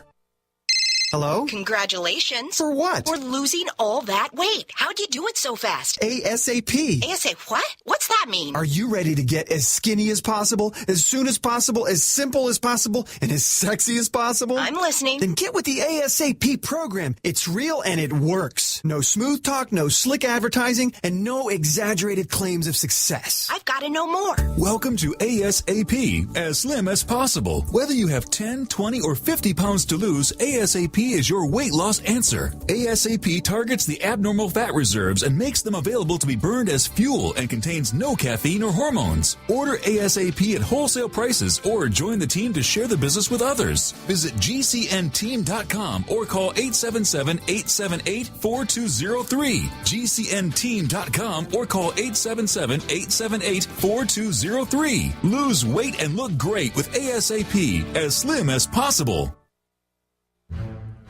We'd like to hear from you. If you have a comment or question about the Paracast, send it to news@theparacast.com. That's news@theparacast.com. And don't forget to visit our famous Paracast community forums at forum.theparacast.com. With Gene and Chris and a pack of hounds, we're talking to Micah Hanks, and we're trying to make sense of his book, The UFO Singularity. Chris is into a fascinating line of questioning with Micah. I'd like to see you continue. Let's talk a little bit about attendant phenomenon that may not be directly tied to the UFO mystery, and that is things like crypto creatures and unusual Fortean type events. You know, a guy going fishing and losing his wedding ring, and 30 years later he goes to the same spot, catches a fish, and inside the fish is his wedding ring. These inexplicable events that may not be well documented, but there's enough of them to suggest that there is something else going on.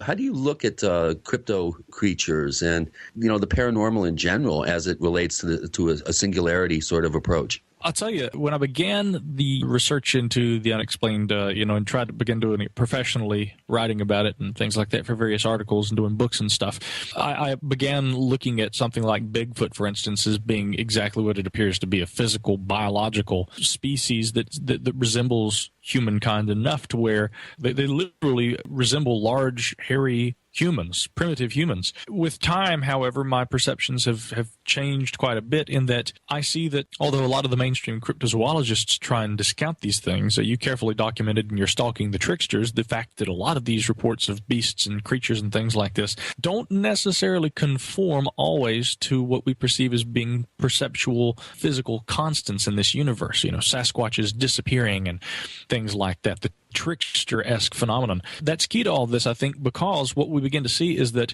there is almost this sort of asking you shall receive component to the study of strange phenomena. What I mean by that is that if you put it out there, 9 times out of 10, it seems that people will tend to get a response. How many times do we hear about UFO reports where people have claimed that they have seen a UFO when they are standing outside and they look up at the sky and say, boy, I wonder what it would be like to see a UFO, and then they see one.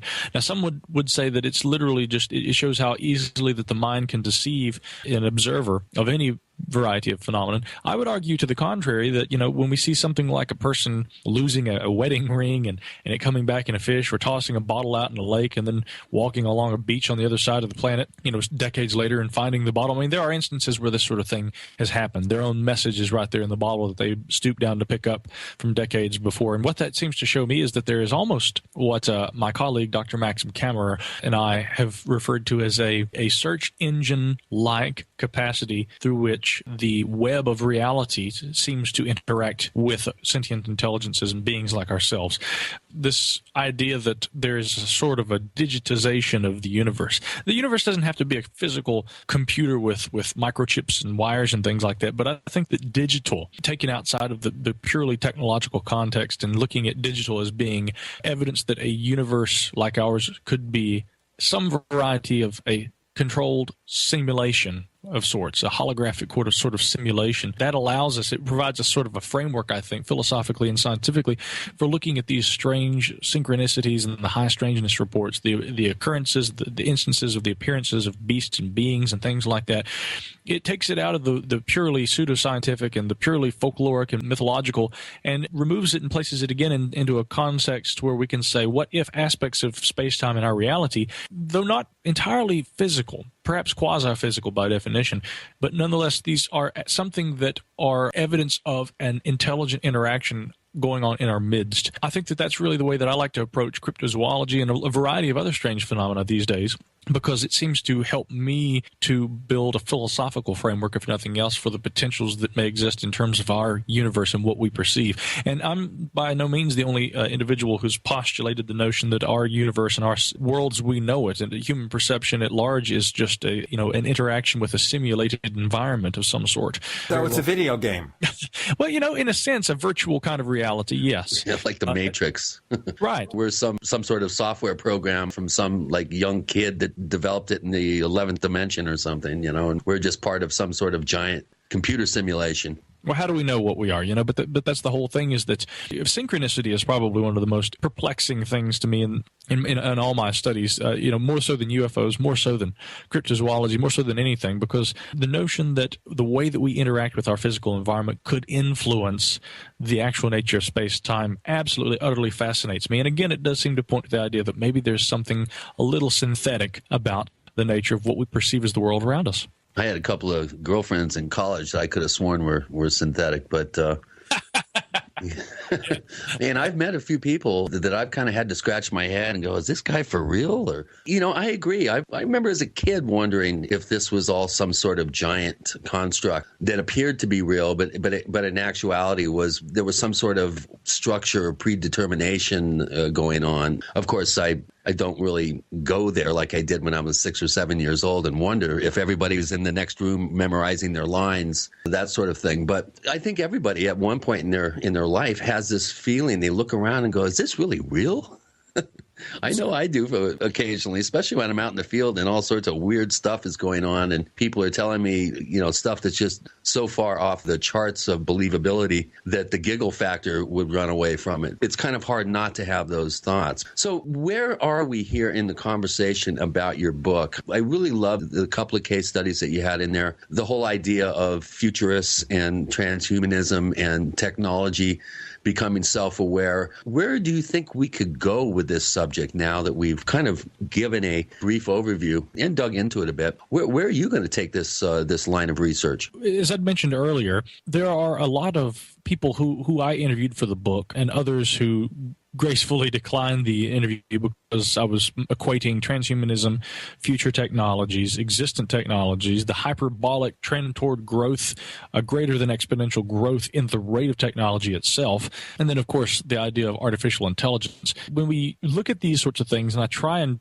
pair those amidst UFOs, a lot of the people who are experts in those various fields didn't see where I was going with it. A few of them graciously accepted and consented to doing interviews with me. A few of them just said, maybe next year, thanks, good luck with the book. Nice way of at least saying we're not interested in being associated with this subject matter.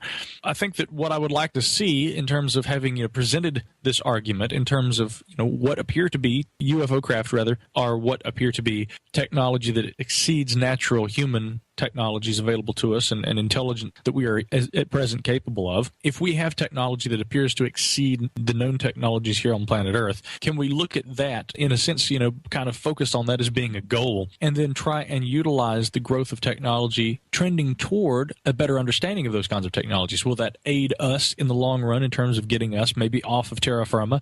Could help in cosmological, space exploration and things along these lines. It could help in terms of producing food sources and dealing with scarcity and those kinds of issues that really do hit home in terms of our survival as a species and a civilization here on planet Earth. So I would love to be able to take this concept, looking at our own technology, what technologies may exist but that remain clandestine, looking at how alien technologies elsewhere might utilize a similar progression through technological stages in their advancements as a civilization, compare that to our own and better understand the potentials for alien life existing elsewhere. And then, of course, looking at the nature of space-time and dimensions, as we might call them, physical universes and things like that, and how those aspects could play into the appearance of non-human advanced intelligences. Take all those things and let's bring this together and look at it academically. We have Micah Hanks with Gene and Chris. You're in the Paracast.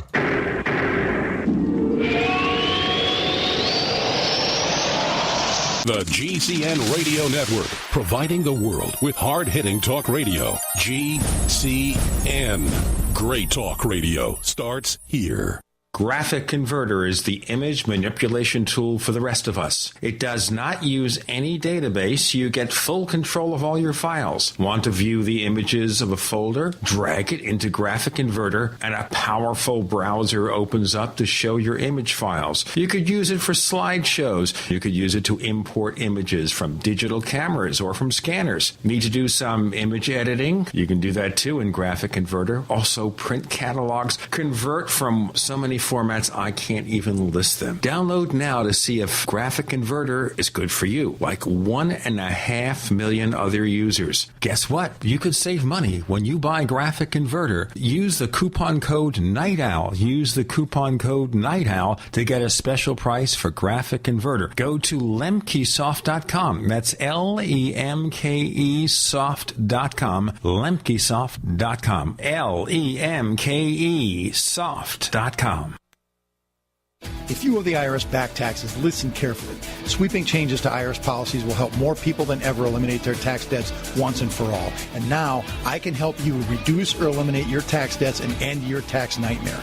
Hi, I'm Dan Pilla. I've helped thousands of people reduce and eliminate tax debts they couldn't pay, and after more than 30 years of experience dealing with the IRS, I can tell you there's no such thing as a hopeless tax case. And with the IRS's new policies, it's easier than ever to put your tax debt behind you once and for all. Call now at 800-346-6829 to learn how I can help you. You know your IRS debt will not go away by itself, but you don't have to live in fear anymore. Call 800-346-6829. Learn how I can help you eliminate wage and bank levies, release tax liens, and negotiate a settlement with the IRS that will put your tax nightmare behind you forever. Call 800-34-NO-TAX or go to taxhelponline.com. That's taxhelponline.com. HempUSA.org has a newly designed website and a new and improved detoxification product. Order our new microplant powder gold loaded with vitamins, minerals, iodine, and probiotics, and we'll send you our travel-size microplant powder absolutely free. Microplant powder only at HempUSA.org. Call 908-691-2608. That's 908-691-2608. And see what our powder, seeds, and oil can do for you. Only at HempUSA.org. Only this offer ends January 31st. Hi, this is Ted Anderson. Have you ever wondered why banks, stockbrokers, investment advisors won't talk about gold IRAs? They've been available since 1986, yet the financial industry won't recognize the value of gold for your retirement. Gold has outperformed paper investments, yet no word about IRAs. If you would like to have gold for your retirement, call 800-686-2237. Don't get left behind by rising inflation and low returns. Call 800-686-2237. Secure your future and call 1-800-686-2237.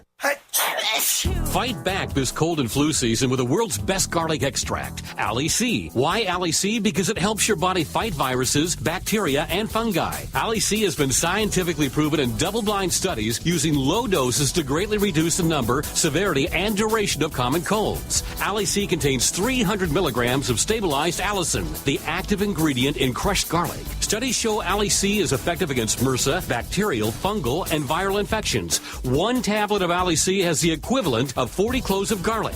Ali C supports your body's resistance to all types of conditions and can help lower high blood pressure and high cholesterol. So boost your body's resistance to infection with nature's best garlic extract, Ali C. For more information and to order Ali C, call 877-888-7126 or go to garlichealthproducts.com. That's 1-877-888-7126 or go to garlichealthproducts.com for your Ali C today.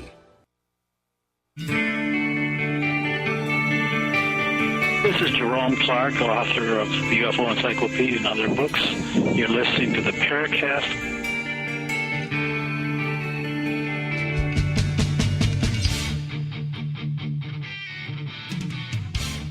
This show is not going to the dogs, ladies and gentlemen, on the Paracast in our neighborhood where we record the show. We have no way of filtering out the sounds of barking dogs who are debating the singularity and whether the entire universe is a computerized simulation that may not be sane, as John Keel said. There you go. The book is called The UFO Singularity with Micah Hanks.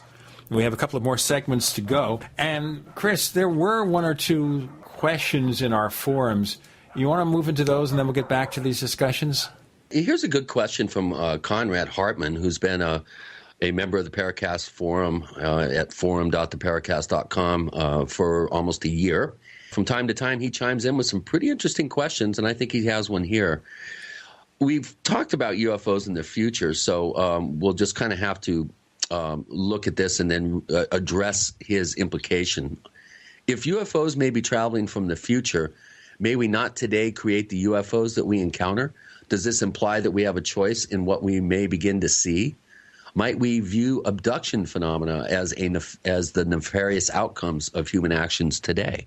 Those are all important questions to ask. Indeed, I would argue that if we are not behind various advanced, intelligences, or rather what appear to be advanced technological presences in our midst, UFOs flying through our skies and the like, if that's nothing that is earthbound, but we study seriously the potentials for harnessing similar technologies on our own, then yes, we will inevitably trend toward technologies that are capable of doing what we see UFOs doing. And then when we look at the abduction scenario, now that's an interesting one because, and I do get into this just a little in the book, like Kevin Randall, who I heard say this on the Paracast. In fact, he had mentioned that he felt that there are very few explanations for alien abduction that have to go beyond planet Earth. I do agree largely with that, but I would also say that I don't want to sound like I'm being, dismissive of the claims of those who have actually been through an abduction experience. Charles Hickson and Calvin Parker, I bring this one up often, but in 1973, being abducted there at Pascagoula, Mississippi,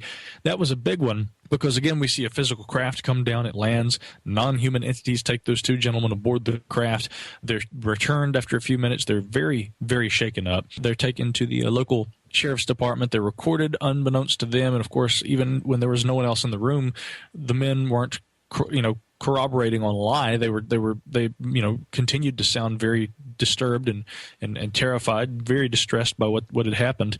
And they maintained the details for the large part in terms of what they remembered occurring that night of the abduction throughout their lives. So it's very interesting because there are some instances that definitely seem to point to there being something going on that might not be quite human. I'd like to think that the things that took Charles Hickson and Calvin Parker aboard that craft weren't human. By the same token, there are, I would think, in a majority of, and I say a majority of cases pertaining to alien abduction, instances and explanations that seem to point to me back to a human component in this. So does that get into the government conspiracies or my labs or things like that? Who knows? I don't begin to try and know those things myself. Could it be that time travelers from the future are trying to improve themselves by going back in time and modifying and operating on human beings?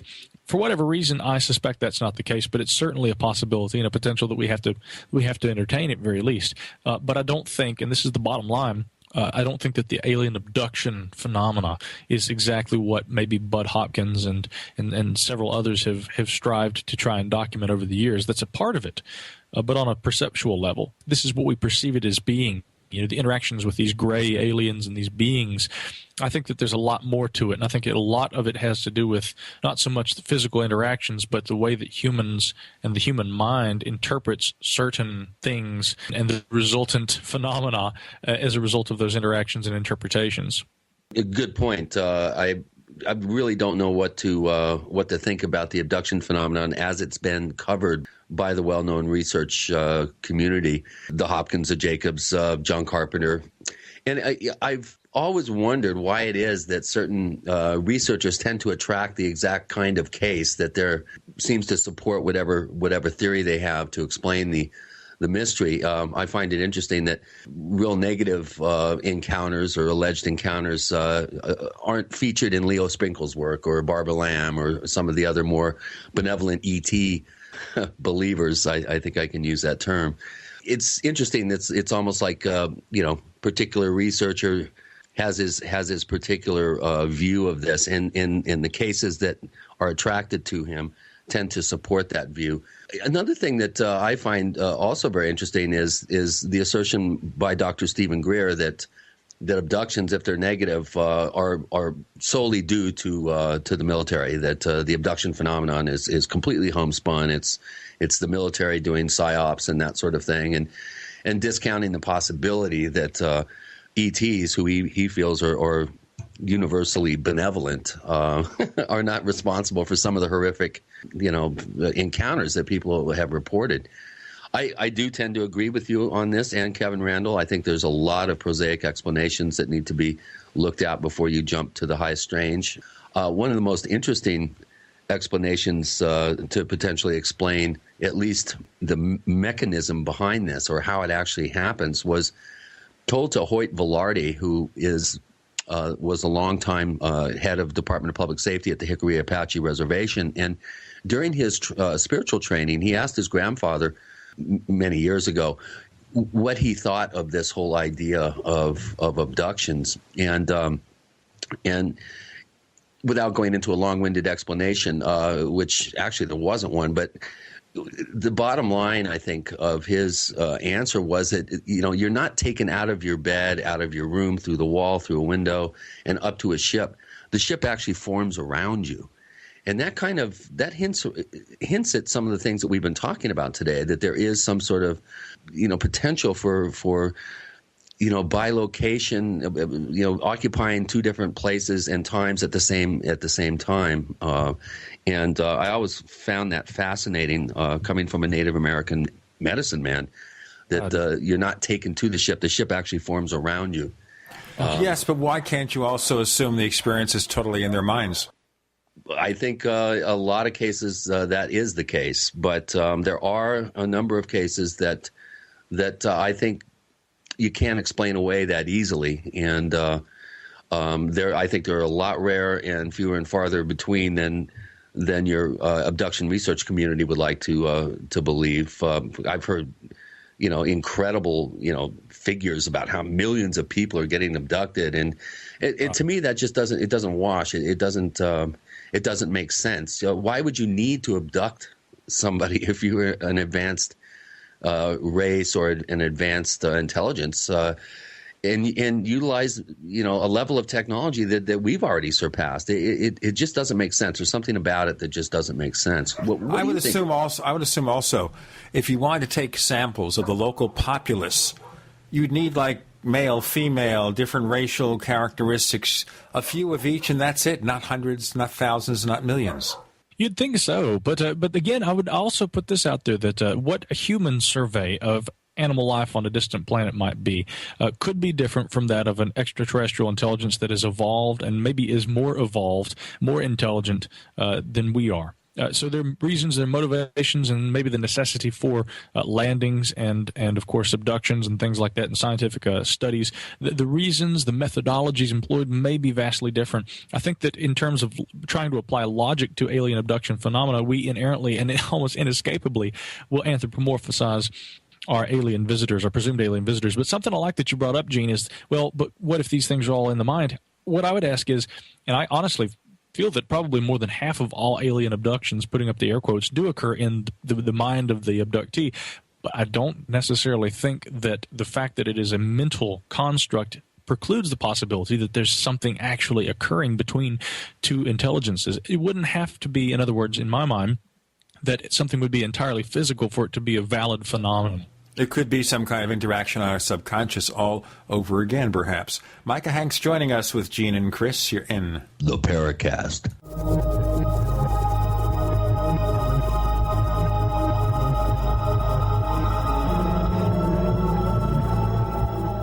America's #1 source for independent talk radio for over a decade.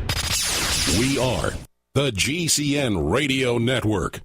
If you want to get your website online and you need reliable service, first-class service at the lowest possible price, there's only one place to go. Well, DreamHost has a special promotion with our show where they'll offer you unlimited disk space, unlimited bandwidth, one-click web apps such as WordPress, 24/7 support. You can save over $55. You want to know how? Go to dreamhost.com/radio, dreamhost.com/radio. Whether it's personal mail, whether it's business email, you want reliable, dependable delivery, freedom from spam, freedom from viruses. Well, Polaris Mail offers professional email hosting services for your personal or small business use. Each account uses 25 gigabytes of storage, an easy-to-use webmail interface, and full mobile sync. Sign up today for a 30-day free trial at polarismail.com, polarismail.com.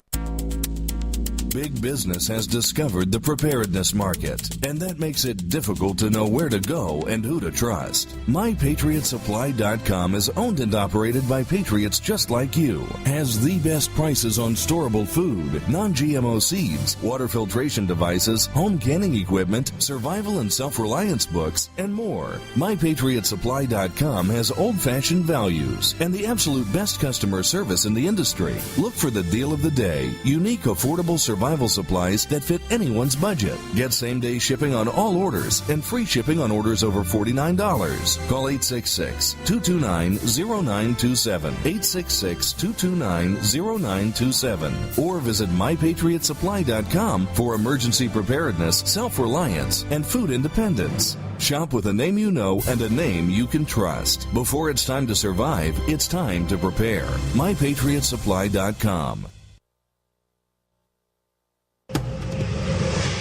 You land in Buenos Aires, then are shuttled to Santa Rosa, where a nicely furnished cabin with all amenities, Wi-Fi, executive food and wine, and laundry service awaits. After a good night's sleep, your adventure begins. You're on a golden stag safari for big game. But it's not Africa, it's Argentina. One-on-one guided hunts for water buffalo, cougar, bighorn rams, wild boar, and the biggest stag deer in South America. All gold medal quality. All the action you can handle. Land Rovers, top rental guns with scopes. All food, beverages, hunting guides, ground transportation included, and more. All more affordable than you can imagine. The adventure of a lifetime starts at goldenstagsafaris.com. The big game hunting ranch. goldenstagsafaris.com. A little over a year ago, I began to do a lot of research into why, even if I had a pretty good-sized meal, that I was still starving. And my research led me to a well-known fact that most of the soils that we grow our crops on here in the United States and across the industrialized world are almost completely depleted of almost all of the key minerals and trace elements that our bodies need to rebuild themselves, fight off cancer, and be healthy. I then searched out the best vitamin and mineral company out there and discovered Youngevity. The Youngevity products are designed to give you the real nutrition you need, and once you've got that, you don't have to eat as much to be satisfied. I've lost 37 pounds in 2 months, simply getting the vitamins and minerals I need. Check it out for yourself. It's incredible. Go to InfoWarsTeam.com today and order your first canister of Beyond Tangy Tangerine Complete Multivitamin Mineral Complex Dietary Supplement. That's InfoWarsTeam.com. Hi, this is Ted Phillips, listening to the Paracast, and it's as good as it gets, believe me.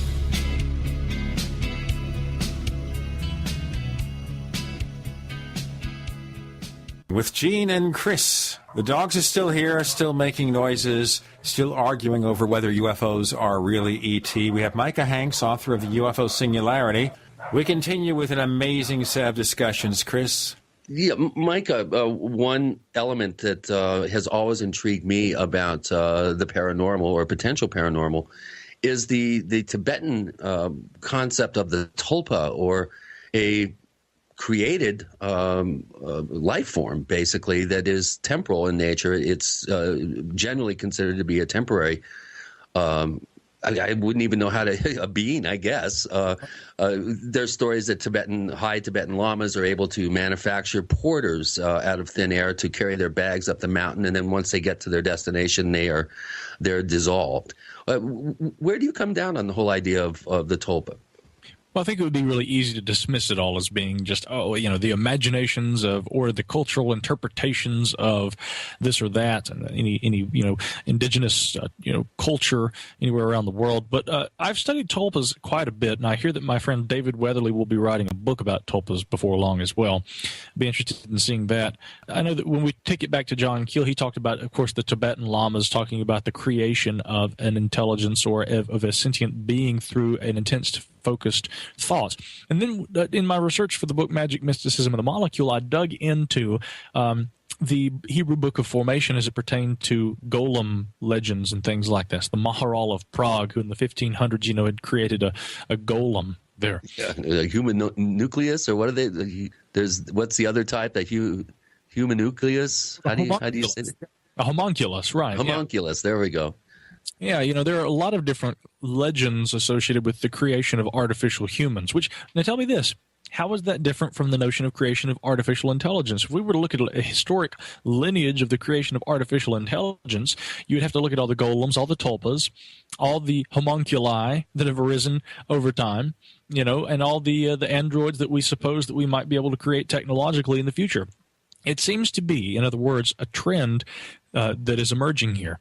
And that trend has to do with the fact that humans innately are always aspiring to create. Like the legends of the Judeo-Christian Bible show that God made Adam in his image, humans are doing the very same sort of thing. And I have argued that as opposed to taking that literal religious interpretation of the Bible, God came and he in 7 days created, whatever, I would say that maybe human kind, okay, or even life as we know it on Earth or anywhere else in the universe, could have been an experiment in artificial intelligence unto itself, and that we are the homunculi, if you will, of some vast intelligence, perhaps a non-physical intelligence elsewhere in the universe.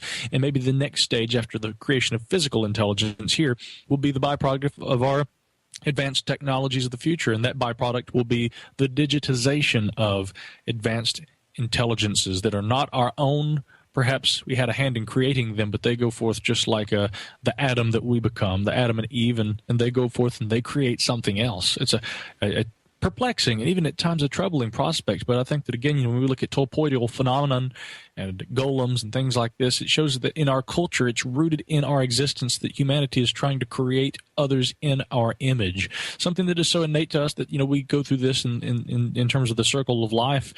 And the way that we've evolved as a species, the creation of more humans through reproductive processes. We're always trying to create others like us, all the while looking for others out there that may have had something to do with creating us as we know it.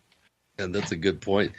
You brought up the cultural aspect of tulpas and how it could be easily dismissed as just some sort of subcultural belief that maybe mythic in nature. There's a pretty interesting story, though, in my book, Stalking the Tricksters, of Alexandra David Neal, who was one of the first Western women actually to go to Tibet, and she did quite an extensive, systematic learning and studying in a variety of meditation techniques, and she claims that she was able to actually create a tulpa at one point. But she didn't really have the knowledge of how to make it go away, and it started becoming more and more self-aware. It tended to start copying an attitude. It wouldn't mind her, and it was only through intense effort that she was able to banish it. I think we live in a wonderful reality. I don't think we really fully, have a complete awareness of the potential out there, and in some, back corner of some jungle somewhere, there may be some sort of shamanic substance that allows the human mind to be utilized in ways that in the modern technological age we couldn't conceive of. And your book, your prior book, it goes into this whole line of thinking. And I think this is a brave new world. And what's next? Speaking of a brave new world, what's next on your agenda? What are you currently working on for your next projects? I was asked about 3 years ago, and funny enough, between Magic Mysticism and the Molecule and this UFO Singularity book, there was another book that was authored earlier this year called Reynolds Mansion, a Invitation to the Past. Kind of looks at psychic phenomenon, ghosts, and things like that. And it was more of a regional book in my Western North Carolina. But nonetheless, having authored these three, and looking back, I remember when the first book came out, I was asked what the next one would be about, and really, I said then that I felt that the next sizable contribution would be about UFOs. And having been asked a similar question here, I'm looking at psychic phenomenon and how that may relate to singularitarian technologies of the future. I think that there's a good potential, as we touched on a bit during this interview toward the beginning, that, we're going to be seeing functional telepathy and other kinds of what we would call psychic phenomenon that are achieved through technology in the coming years. Yeah, I know there's some very good work being done that I think the scientific community pretty much, I think, it generally dismisses. But, the work of Dean Radin, Stanley Kupner, Ray Stanford's brother, Rex Stanford, there are some very, very compelling research results that would indicate that there is the human mind has an amazing capabilities, and certain individuals appear to be graced with exceptional abilities. And, it'd be great to get the scientific community to acknowledge this emerging field of scientific research instead of just dismissing it out of hand. I know Dean Radin is he's almost bald now. That's because he's been pulling his hair out for so many years, trying to gain the level of respect that I think is due him, and people like Rupert Sheldrake and others that have done an amazing amount of work in this field. And I think they're unsung heroes. And it'd be great if you could get Rupert Sheldrake or Dean Radin to sit down and maybe have an interview. I think that would be a real coup for you. Well, absolutely. And, it's the research of those kinds of individuals, that I would hope to be able to incorporate in this sort of thing. And like you said, bringing awareness, not so much that it's like we have knowledge and we just want people to pay attention to it. Please, all you academics, come see the good work we've done. It's more a sense of looking at what I've tried to outline throughout the course of our conversation. Conversations I always enjoy. It's so great always being able to talk, Chris, with you and Gene. But, I have to say that if there was a central crux to all this, even more so than the UFO Singularity, it is that we should plant ourselves in that rational and yet at times also radical center. And let's not go in with a presupposition of belief or disbelief. And what I'd love to see is the sciences approaching this sort of subject matter with a little more of that. At the Paradigm Symposium event that I put on with my pal Scotty Roberts in Minneapolis back this past October, that emerged as a primary theme. We had a journalist from Skeptical Inquirer that came out to cover the event, and I'm sure he came out thinking he was going to be laughing at all these people because, Eric von Daniken and a lot of the Ancient Aliens guys were there. The late Philip Coppens, of course, was there with us as well. He left, and before he did, he spoke with Scotty and I and said, what was fantastic about this event is that we saw a sincere desire for people that were academics that were there, and then there were also people who were ancient alien theorists and all this, and there seemed to be a sincere desire among all of them to try and bridge that gap between the two perspectives, and I think that's what we really need to do. Let's find a logical center, and let's root ourselves there, and let's bring this together in the spirit of inquiry and providing knowledge. Where can we find more of your information, Micah Hanks? Of course, the website is www.gralienreport.com. That's the Gralien Report. I've got a podcast that goes up on the website just as well. The new book is The UFO Singularity, available in bookstores everywhere and on Amazon.com. You can find us at theparacast.com. The dogs are not going to be there, but we're going to be there. And we've got, of course, a lot more excitement coming next week. And by the way, we are on Twitter. Send us a tweet. Look for us. It's called The Paracast. We are The Paracast on Twitter. Chris O'Brien's site is OurStrangePlanet.com, OurStrangePlanet.com. Micah Hanks, thanks for joining us this week on The Paracast. My pleasure.